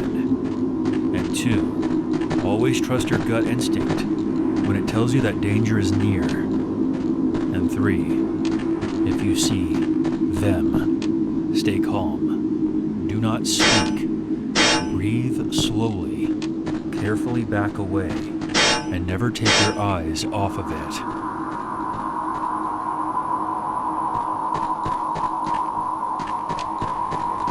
I grew up in a small coal mining town in Kentucky. During the early 90s, the town fell on hard times when the coal mine shut down. The coal mine was what kept this town running, and after it closed, a lot of people that lived there moved away, leaving entire blocks of vacant, empty houses. By the late 90s, the place had become a ghost town. My family, along with a handful of others, were the only ones left. My best friend Randy and I used to love going around the empty houses and messing around. We couldn't have been no older than 11 years old at the time. We used to play manhunt in this one house that sat at the end of a cul-de-sac. This particular place had been empty even before the coal mine shut down. And after doing some research as an adult, I discovered that it had been ravaged by fire in 1978, which killed the old man who used to live there. We picked this house because it stood out like a sore thumb among the other homes in the abandoned neighborhood. It was the only 2-story on the block, and it had a rotten look to it, with one side entirely charred by fire damage. Its creepy appearance is why we chose to play inside of it. We didn't really think about the potential danger of falling through decaying floorboards or breathing in the toxic mold that undoubtedly clung to its foundation. Being the clever kids we were, we dubbed it the Haunted Mansion. One day, Randy and I rode our bikes down to the Haunted Mansion for a game of manhunt. We wanted our mutual friend Kyle to join us, but his mom was being a real bitch that day, so he couldn't make it. We soon pulled up to the house, hid our bikes in some bushes, and then went inside. Since Randy had been the hider last time, it was my turn to be the hider. So he waited by the front door and counted to 100, while I went to go find a hiding spot. I chose to hide in the basement. The basement was a very dark area that reeked of mildew and rotten wood. It wasn't exactly off limits, but we never picked it as a hiding place because of the smell. But I wanted to give Randy a run for his money that day. The basement was completely underground. It had no windows. The only light that came in was through the open doorway at the top of the stairs. At some point, the door had been removed off its hinges, so I simply walked through the open doorway and descended the steps into the dark basement. The only thing I could see was an old lopsided desk directly in front of the landing, so I decided that I would hide under it. Fortunately, there were several holes in the desk that I could see out of, so I could keep an eye on the staircase. After about 30 minutes of waiting in the dark, I heard someone shuffling around on the floor above me, before a figure appeared at the top of the stairs. I couldn't see too well from my hiding spot, but the figure appeared to be way too tall to be Randy. The person just stood there. The only thing I can seem to remember about them was that they appeared to be wearing a long, hooded jacket. The silhouette eventually began to descend the wooden steps. This next part is really away, because I'm not sure how to put it into words exactly. The figure seemed to transform as it made its way down the steps. It went from looking like a man to an enormous spider with several elongated legs sprouting from its body. Tears rolled down my face as I covered my mouth to muffle the uncontrolled sobs as I stared at the horrifying shape that was now only a few feet away from the desk. It looked like something straight out of a nightmare. The spider thing stared at the desk before it pivoted and disappeared into the dark basement. As soon as it vanished from sight, I pissed myself. That's not a figure of speech either. I literally pissed myself, and I'm not ashamed to admit it. After about 5 minutes of sitting in the darkness, something happened that I'll never forget. From somewhere inside the dark basement, a dangerous force split.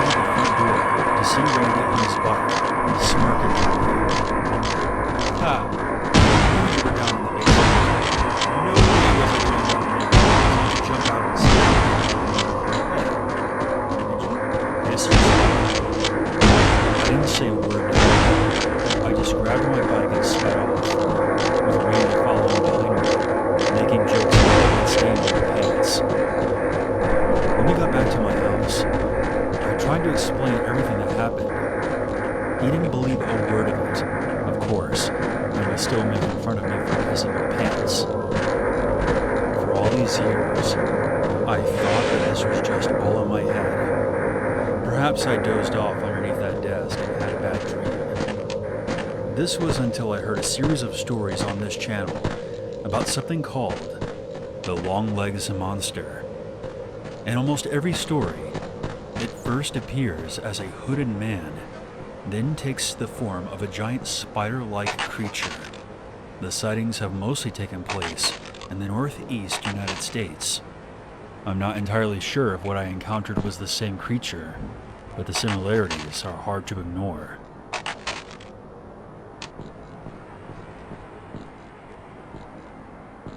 This event took place a couple of years ago, and is downright the most horrific experience of my life. Let me tell you a little bit about myself. My name is George. At the time of this story, I was 23 years old. I would go camping deep in the woods with my 3 friends, Jasmine, Richard, and Robert, who were all around the same age as me. The 4 of us met in high school, and were avid campers. We all considered it living life to the fullest. There was a large forest near Jasmine's neighborhood where we usually went camping. Normally, we would use a dirt trail until we found a big enough clearing so we could smoke, drink, and basically have a good time. However, this time we decided to change things up. We would go deeper into the woods than we had ever gone before, just for the hell of it. We left the truck at the beginning of the trail and began our hike. Eventually we came to After about 20 minutes, we got the tent set up, busted out the coolers, and got the party going. I've always had a crush on Jasmine, so Richard and Robert were doing their best to give us some alone time. Since Robert was into hunting, he would use the excuse to go off and tinker with his rifle about 30 feet away from the fire. While he was doing that, Richard said, "I think I'll go get some more firewood." He grabbed his flashlight and gave me a subtle wink before he set off into the forest, leaving me with Jasmine. All was going well. Jasmine and I were flirting with each other for maybe about 10 minutes or so, when we heard this flapping above us.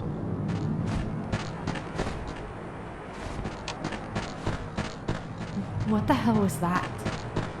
Don't worry, it was probably a hawk or something. Are you sure? That sounded way too big to be a hawk. I'm sure it's fine. Robert says that large birds are common around these parts. After explaining this to Jasmine, she calmed down. This was short-lived, however, when the 3 of us heard a blood-curdling scream coming from the forest in the direction that Richard ventured off to.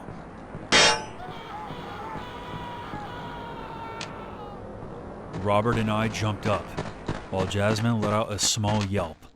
Robert quickly loaded his gun, and then tossed me a baseball bat. We told Jasmine to return to the truck, and the 2 of us then sprinted toward where we heard the scream. We slowed our pace when we saw shreds of Richard's blue shirt, which were now stained by fresh blood.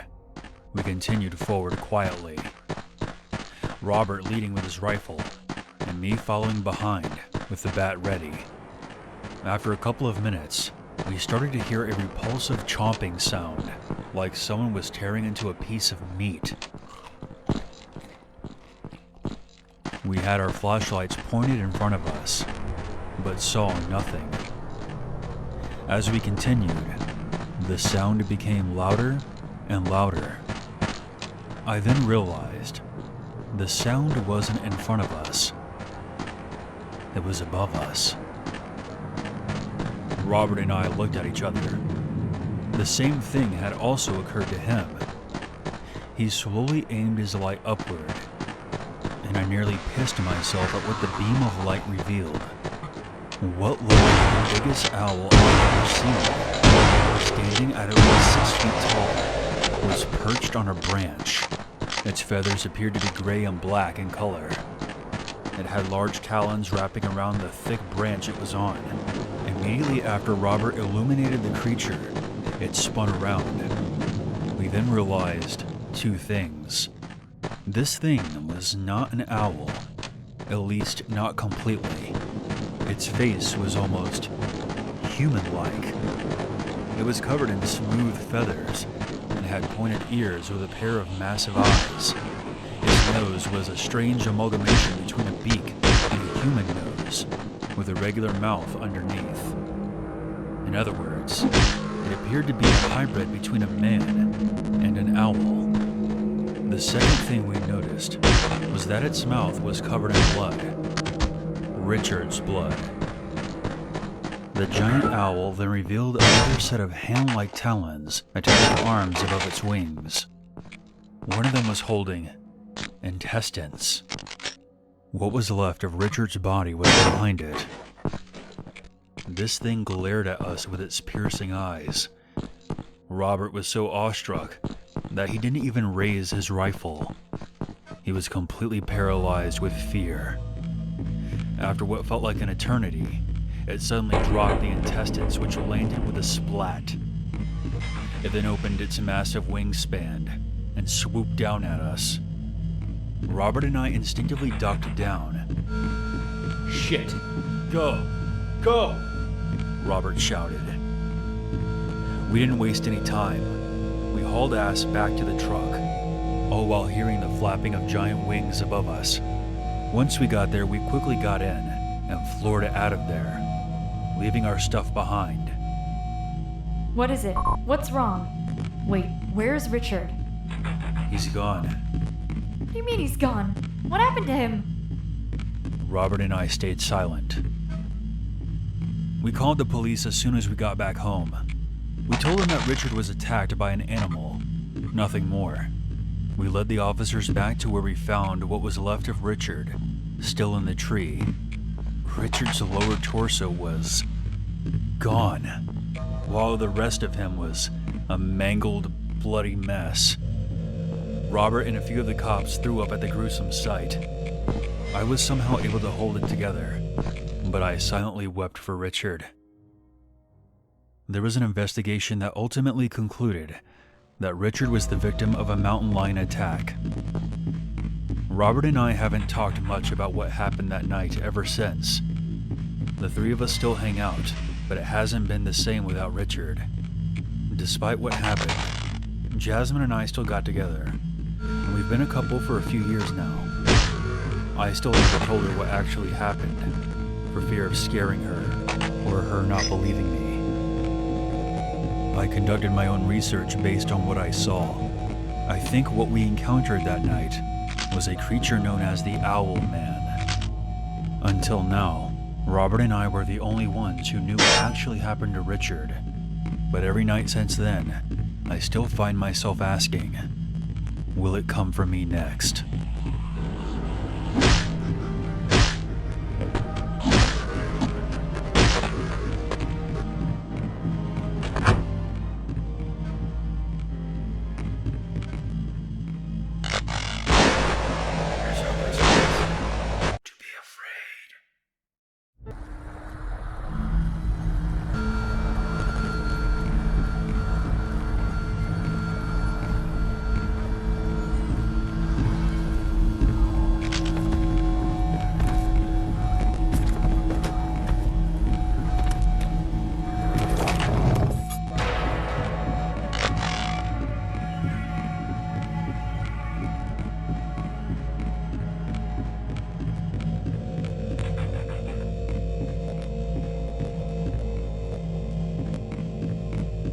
This all happened in February of 2019. but I still remember this weekend vividly. My friends and I are war reenactors, and in this particular event, we were reenacting the Battle of Metz that took place in late 1944. Reenactors don't only do battles for museums and public viewing. Oftentimes we do what is called tactical battles, which are private and take place over multiple days. Think camping, but with more gunfire. Anyways, this event was being held in Lowell, Texas, near Waxahachie. The property was nestled right behind a cemetery and is owned by one of the reenactors in attendance. For the sake of privacy, this is as detailed as I will get. The property itself is old agricultural land that is surrounded by woods with a creek running through the northeastern side. There were 17 people in total, 5 portraying soldiers of the U.S. 5th Infantry Division, and 12 portraying soldiers of the 17th SS, myself included.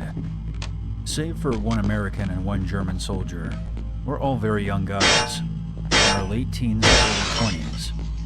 The first day consisted of arriving at the cemetery, marching into the property, and setting up camp in the woods.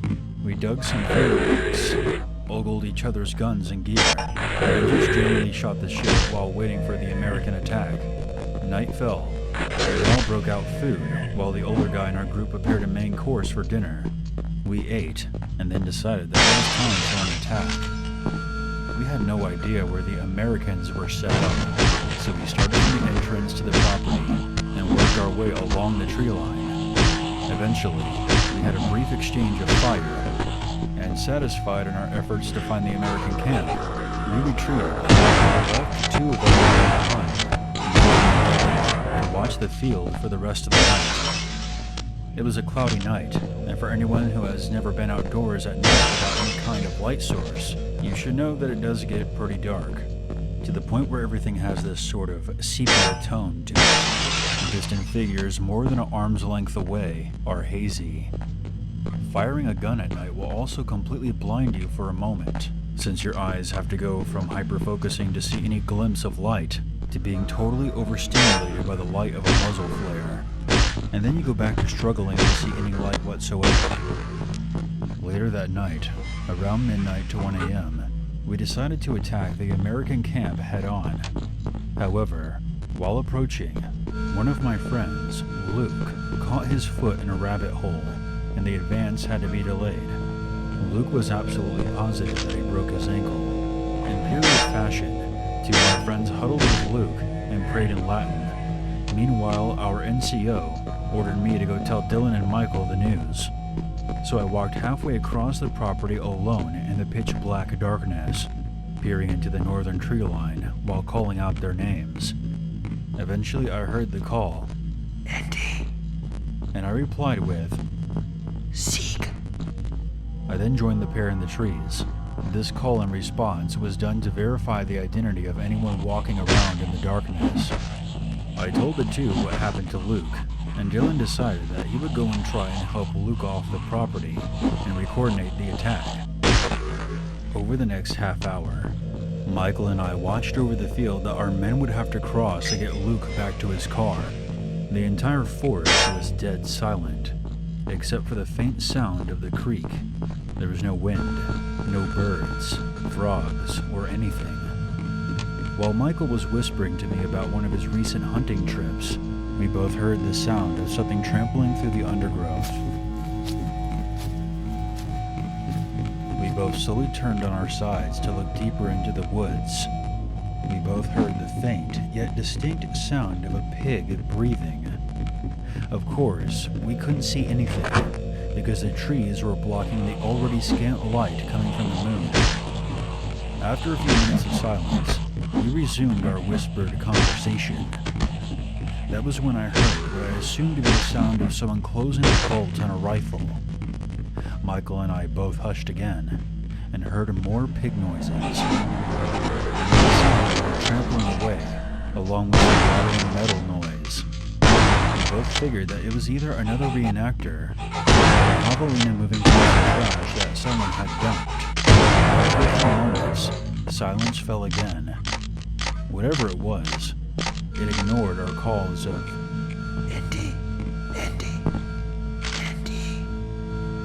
About 20 minutes later, our NCO locates us and orders us to fall in line. It was now time for the second attack. We all got into position in a portion of the tree line that juts into the middle of the property. We readied ourselves. Our NCO fired a flare to illuminate our approach to the American side of the property. However, this was a bright red emergency flare, not a starlight flare, but still, it looked pretty cool. And that's all that really counts in this hobby. We all ran across the field silently. Another friend of mine, Patrick, and myself decided to run down a road that was perpendicular to the American camp, making tons of noise on the way in an effort to flank them. After a short distance, we moved into the woods towards the American positions. That's when Patrick and I saw a strange figure beside a tree. It appeared to be looking straight up. At this time, the cloud coverage above had broken up, and our visuals had improved noticeably. The figure did not respond to our call, so Patrick raised his muzzle and fired. The muzzle flash temporarily blinded us, but once our vision returned, the figure had disappeared. Patrick and I ran back down the road to record the rest of our squad and to report our findings. At this point, the Americans began to taunt us and fire at us. After a short night battle, we all gathered, Americans and Germans together. We discussed Luke's injury and the lack of attendees on the American side. I made a flippant remark that none of the Americans had a 1903 Springfield. The conversation soon turned to the noises that Michael and I heard earlier. As it turns out, all of the American reenactors were asleep at the time, all the way up until Patrick fired a rifle at the mysterious figure. This was somewhat alarming to everyone, but ultimately,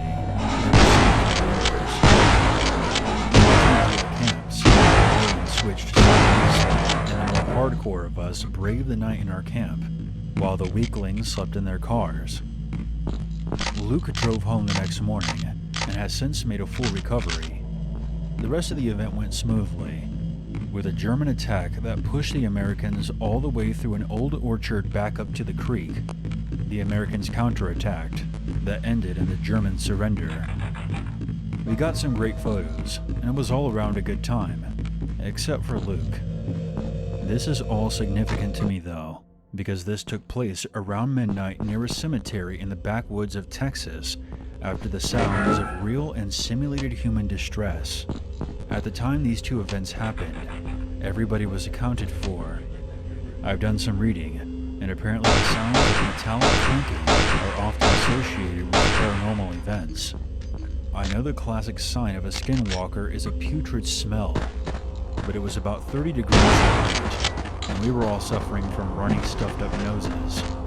I know that Catalina and feral pigs are present throughout all of Texas, but it's impossible for a pig to make the sound of a rifle being worked. Pigs also don't stand on two legs, and they certainly don't disappear without a trace.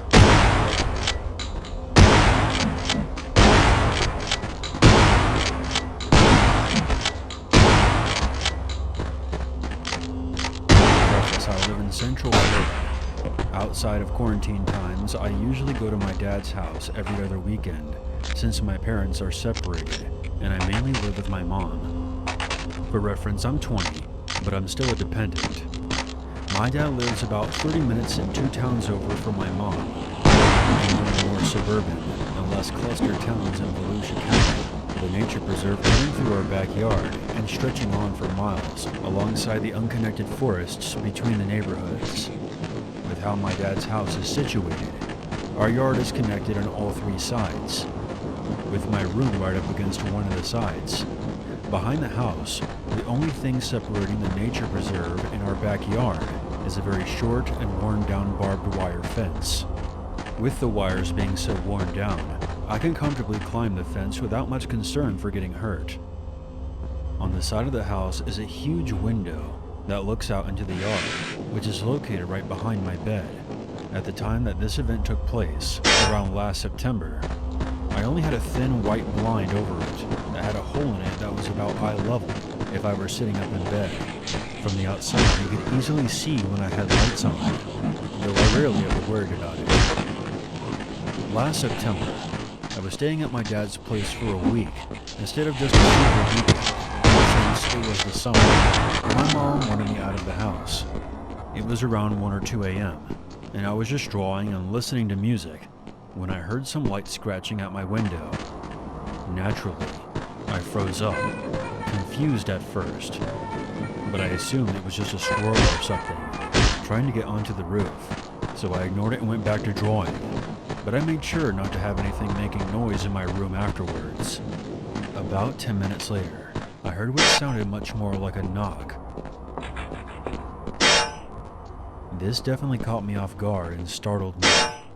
I had no idea how to respond, and I was nervous about making too much noise or getting up to go get my dad, since I could easily be heard, and to some degree, be seen through the window. So I simply slid down below the window and laid flat on my bed. I was frightened, and I had taken to the child's mentality. If it can't see me, maybe it'll go away. After about 10 minutes from when I first heard the knocking sound, it came again, this time much more insistent. I kept laying there, listening to this pattern of repeated knocking on my window, followed by 10 minutes of silence. This cycle went on for about an hour, before I heard something slid against the back side of the house, and it finally came to a stop. That was around 4 a.m. In the morning, I didn't think to bring it up to my dad. I hadn't seen anything, so I couldn't give him specifics to any degree for him to do something about it. The next evening, I was sitting in my bedroom. It was around 1 a.m. when it started again. I slid down as before, this time turning my bedside lamp off right away. I laid there waiting to see if it would leave, as I did the previous night. It carried out the same rhythmic pattern, though it gave up much earlier this time. I was baffled and terrified. I had no idea who or what could be doing this. My thought process at the time was that maybe it was someone trying to break in. My dad's town is somewhat known for its shadier happenings, so it certainly wasn't an unreasonable idea. The third night carried on much the same, and I was starting to go from scared to outright annoyed at this point. So on the fourth night, I grabbed a dagger from my dad's room and stood to the side of my bed, out of view of the window, leaving my light on. As was routine by now, the knocking started. But with a knife in one hand, I launched myself onto the bed, to the side where the broken part of the blinds were, and slammed my fist against the window in return, causing a loud resounding bang as the glass of the window rocked in its metal frame. "What do you want from me?" I yelled, and knocked furiously a few more times, before waiting for a response. The only sounds I heard for the next 10 minutes was the house settling until the knocking returned, but this time it was much stronger than before. It was similar to how I had done it. Were they just copying me? What the fuck? I thought to myself. I then chanced a sideways glance at the exposed slot of my window. There wasn't much light showing from the outside, as my room was lit by my lamp. Unless something was on the window, or right up against it, I wouldn't be able to see anything but the reflection of my own room. However, when I looked, I saw a hand retracting. It wasn't a normal-looking hand. It was very thin, and the skin was a sickly gray tone. This hand did not belong to a human. I couldn't see a face, thank God, but I saw fog on the window's corner, as if someone had been breathing against it. I was sure then and there that something was trying to intimidate me. I know that sounds like a pretty dramatic conclusion to come up with, but bear in mind, I'm the type of person to be very open and accepting of that creatures of myth, folklore, and cryptids all have the possibility of existing, especially with a nature preserve right outside my window. They could easily blend in or hide there. its behavior gets written off as an animal creeping into someone's yard. So far, it appeared to be more curious than hostile. Whatever it was simply exploring and repeating behavior itself, or more likely heard, seeking different types of reactions. With that, I tried something a bit foolish. I tapped my nails in a pattern on the glass a few times, and then waited. After a mild pause, the tapping sound was returned. Not in the same pattern that I had tapped, but the same style of movement. I moved out of the window's view, stepping off the bed and waiting to see what would happen, if it would continue or not, like it had before. It held up its pattern of stop and go, now with the lighter tapping sound a few more times. Eventually the movement stopped, and whatever it was, I've since gotten some black curtains to hang up. The thick kind that completely blocks out all sunlight from getting in, and any signs of visibility from the inside. If it couldn't see anything of interest, maybe it wouldn't try to investigate anymore. This last evening with my new plan in action, I set up as usual waiting for the knocking, tapping, whatever the thing was planning to do. Around 2 a.m., I heard a lot of movement out in the yard. Something sliding or dragging across the ground. There was also some scraping against the brick wall of the house, right at the edge outside of my window. Then all fell silent. I imagined that whatever it was had lifted itself up to look inside, and was now waiting. It was a stalemate of sorts. I sat still and quiet, not daring to move or make a sound. I listened, waiting for whatever it was to make a move.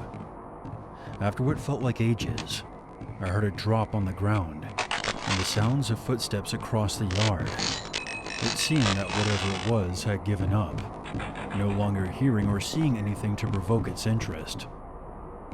Whatever it had been visiting me for, and whatever it would have done if it got inside, will remain a mystery to me for years to come, I suppose.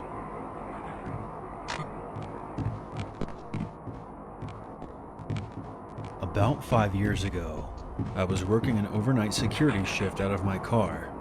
I was parked down by the Everglades, just off a residential street next to some dumpsters. I was there to deter any dumpster divers from trespassing on the property, as it had been a problem for this particular neighborhood for quite some time. It was around 5 a.m., and it was still dark out, and the rain was coming down hard and heavy, with thunder booming across the sky every 5 minutes. I was relaxing in my driver's seat smoking a cigarette, with my back window open to crack. The car wasn't on, but the keys were in the ignition. I was half asleep, watching the rain run down my windshield.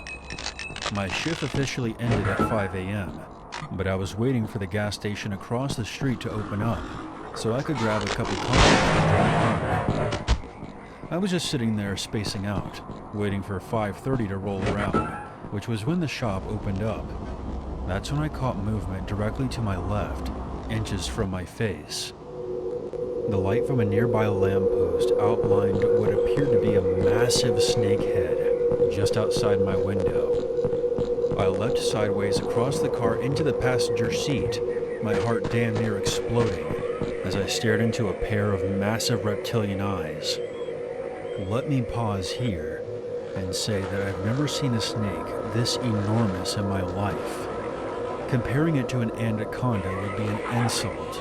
It looked more like if an anaconda fed on some radioactive material for a year and mutated. Based on the size of its head alone, I imagined this thing could have coiled itself around in the car and crushed it with me inside. The massive head disappeared under my car, and as soon as it did, I felt the front side of my vehicle slightly rise up. I was so terrified at the moment that I didn't know what was happening, but looking back, I think the snake's massive body was actually lifting my car as it moved beneath it. My car was dragged sideways for a few feet before the front tires slammed back onto the ground. I looked up, and through the pelting rain, I saw what appeared to be one of the dumpsters moving to the side. Fuck this, I shouted, and I forced myself back into the driver's seat, turned on the ignition, and floored it out of me. There was no need for a caffeine boost now. I know that this account is going to be hard to believe. If someone told me this story, I wouldn't believe them either, which is exactly why I left it out of my report. And technically, I was off the clock. But nevertheless, I know what I saw, and take my word for what it's worth. Somewhere out in the Everglades lurks one of the biggest snakes on this planet.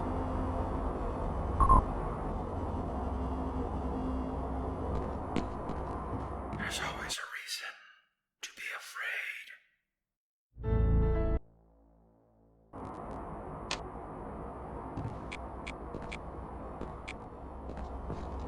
Today's video is sponsored by Raycon. So if you're a longtime fan of mine, you guys know that I'm a bit of a metalhead. So during my workouts, I need a quality pair of headphones to handle this absolute brutality that you see on screen now. Raycon was co-founded by American singer and songwriter Ray J, and has been endorsed by celebrities like Melissa Etheridge, J.R. Smith, Mike Tyson, and Rich the Kid. And the company has been a huge supporter of independent creators like myself. So when they reached out to me, I was interested to try out their earbuds. I first heard about them through Leon Lush and the absolutely hilarious promos that the Internet Historian does, and by pure coincidence my old pair died on me, so the timing for this was perfect. Raycon sent me a pair of E25s, and I wasted no time trying them out. The first thing I noticed was that they were extremely comfortable. When I sort of zoomed out during my workouts, I couldn't even feel them in my ear, unlike my last pair that got uncomfortable after a while. The earbuds they sent me are blue, and do come in a variety of different colors. No annoying dangling wires or stems. They have seamless Bluetooth pairing with around 6 hours of playback. With their competitive prices, you can grab a pair of Raycons for half the price of other premium brands. And no joke, I've tried these headphones out for myself, and I wouldn't be doing this ad if I didn't like them. And if you aren't satisfied with your headphones for any reason, Raycon has a 45-day free return policy, so there's absolutely no risk. Please support my channel by clicking the link in the description or by going to buyraycon.com/unit522 to get 15% off your Raycon purchase.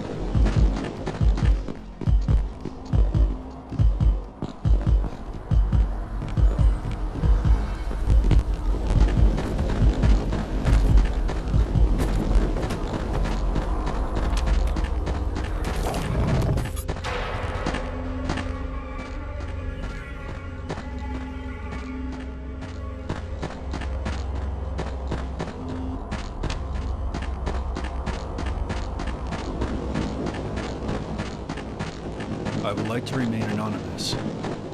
Many of you are not going to believe this experience of mine, and I accept that. But this is something that has haunted me for nearly 30 years. No matter how many times I keep telling myself that I was just a kid, and there's nothing I could have done, it doesn't seem to help at all.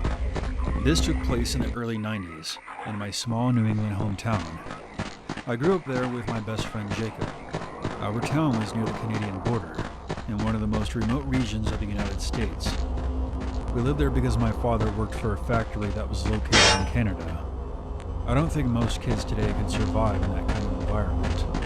And let's just say that if you weren't into the outdoors, you would be bored out of your mind up there.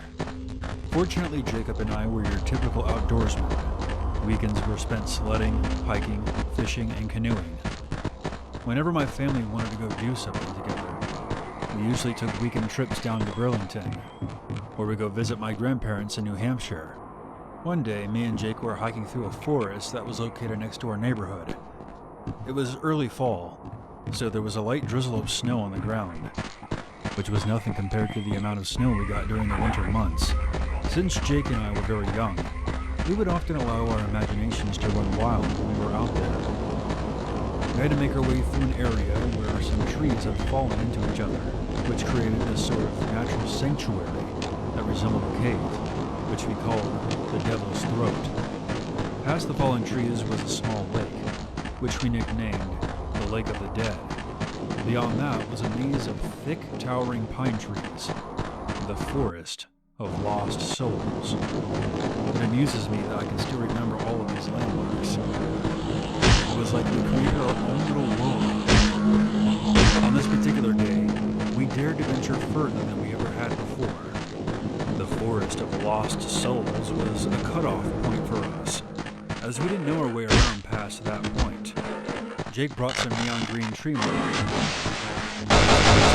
What was beyond the pine trees. If we found another lake, we would name it the Lake of Life. When we reached the pine trees, Jake markers to the trees every 10 yards or so, always making sure that each subsequent marker was within sight of the last. We made it about 50 yards into the Forest of Lost Souls when we came upon something that I can only describe as a crater in the earth. I'll try my best to give a good description. The trees suddenly stopped at a slope that dropped off. At the bottom of this depression was what appeared to be the entrance to a small cave. Upon seeing this, me and Jake got super excited. We had found something better than a second lake. Since the sun was beginning its descent, we decided that we would explore this cave another time. But first, we had to give it a name. We decided on Skeleton Cave.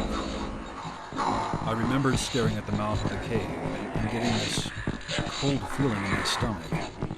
Even though I couldn't see anything, it was as if something in the cave was staring back at me. Several days later, we followed the tree markings back to the cave's entrance.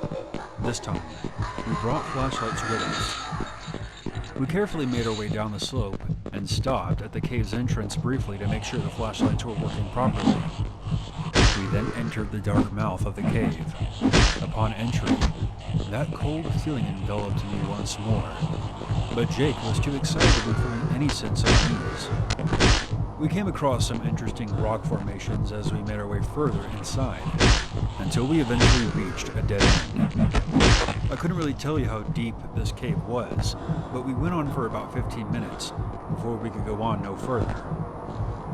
Jake and I were talking about what we should name the rock formations, when suddenly, Jake caught his foot on something.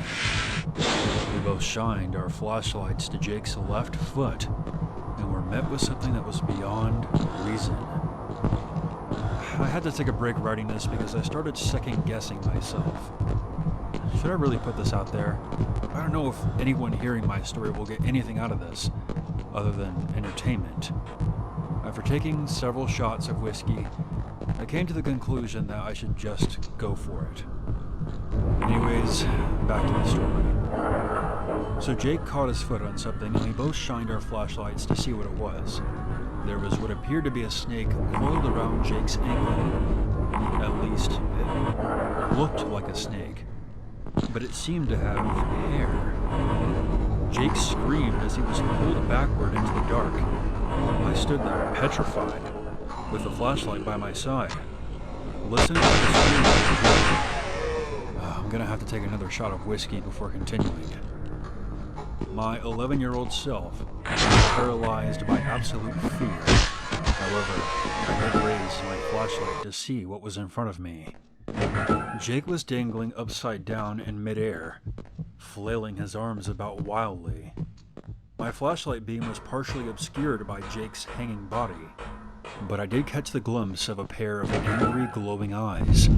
Jake was lifted further into the air before he was slammed onto his face. I just stood there, witnessing the horrifying occurrence play out. Jake was still alive and was making this awful gurgling sound as he lifted his head and saw his face before he muffled scream as the darkness took off. I could still hear Jake screaming.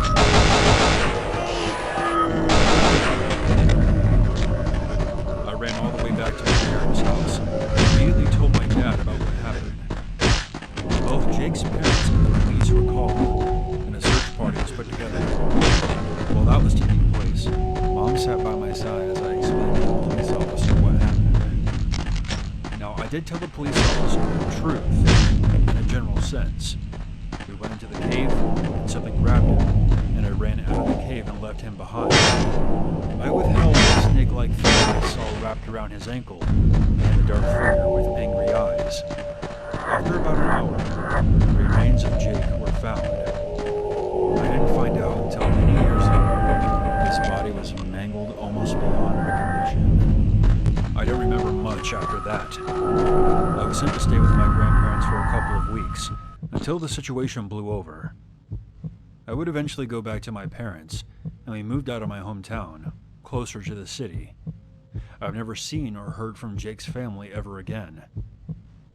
There were several follow-up interviews with the police, and they even brought in a child psychologist to get the full story out of me.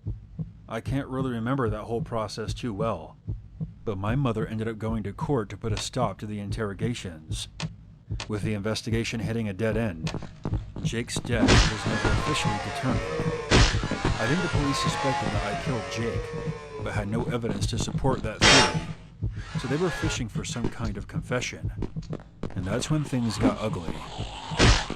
I also think this is the real reason they left that town. I've put this whole thing behind me for the most part.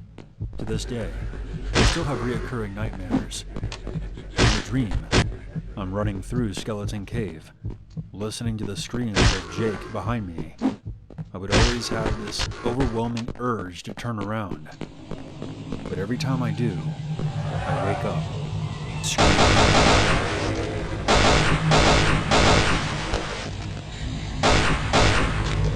Before I begin, I wanted to say that ever since this has happened to me, I've had panic attacks every time I've gone outside for more than 15 minutes. This has really taken its toll on my social life and health. All the times that my parents have tried to get me to go outside, I always come up with an excuse not to. Also, I'm going to skip most of the graphic details of the story. Because of this story will be a bit short. Now let's get into it. This story takes place when I was 6. My mother briefly left me alone in a park while she went into a nearby store to grab a drink for me. The only reason that she left me alone was because our 5-year-old Doberman was with us. We'll call him Buster. Buster is very protective of me and barks every time anyone gets too close. This would scare most 6-year-olds, but for me, I felt like I could take on anyone and anything when he was by my side. When I was sitting down, Buster and I heard a noise from behind us. Naturally, we both turned around to see what it was. There was a small fox in the distance, and just as I was going to turn back around, it got sucked into the forest. We then heard a noise, and I listened carefully. It sounded like a pack of rabid dogs were chewing on meat. Most kids my age probably would have passed out in fear. That was like a deer caught in headlights, and Buster was going crazy. About a minute later, I saw something moving with the fox that disappeared. If my mom had to catch Buster, you're in England.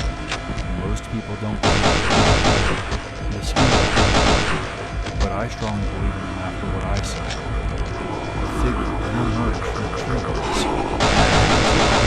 7 feet tall, so skinny you could see its ribs. In that moment, I was all over the bench and started crying. It looked like the same creature emerged from the trees. Soon there was about 8 to 10 of them approaching us, and they were about 10 to 20 feet from us. Buster found the strength to break his leash and charged after them. At the time, I was devastated that my dog was going to die, but as soon as he charged, they scattered like a herd of sheep. Just as Buster came back, my mom walked through the gate, and the rest is a blur. When I asked my mom about this just before writing down this experience, she told me that when she found me, I was as pale as a ghost, and when she asked me why Buster had broken off his leash, I barely managed to relay what happened. She took me home and called the police, and told them about what I said. They said that they would look into it, and would call with any follow-up details. At about noon, we got a call saying that they found the remains of a mutilated fox. They also found some bones that matched the description of what I saw. My mom called the station to see if they had any more details on the case. They said that there have been 20 similar incidences reported since my experience in 2009.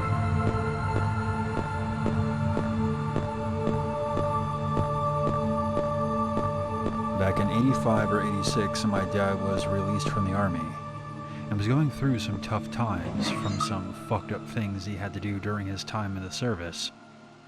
After he came back, he would drink himself into a drunken stupor, mumbling something about a school bus. I remember him saying, "They were only children." I don't know what he was talking about, but he definitely had some skeletons in his closet.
More intently and realized the footsteps were distinctly human, or so he thought.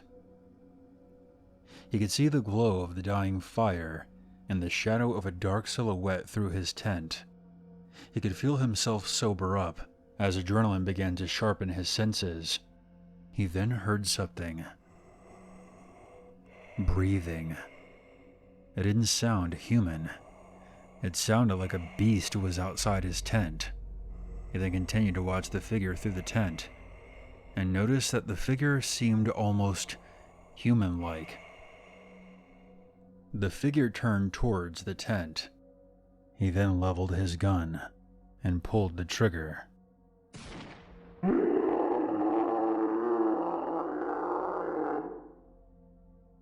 The sound of the gunshot was drowned out by an inhuman, blood-curdling scream as the figure scampered off. My dad put on his pair of night vision goggles as he unzipped the tent and scanned the area with his gun. He then noticed that something was about 20 or 30 feet away from him. It turned and stared straight at him with glowing eyes. He swears up and down that it was some kind of deformed, fucked up looking creature. To this day, I can still see the fear in his eyes whenever he talks about it. He fired off another shot in its direction, but the bullet missed as the creature ran further into the dense forest. My dad retreated back into his tent and taped a flashlight to his rifle. He pointed it at the tent's opening until the sun came up.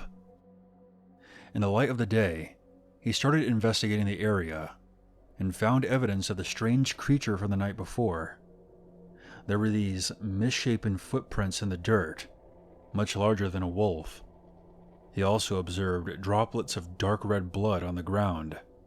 He packed up and decided to leave right away, not wanting to take any chances with whatever was out there with him. He honestly believes that he had an encounter with some kind of werewolf, or possibly some sort of shape-shifting thing, like a skinwalker.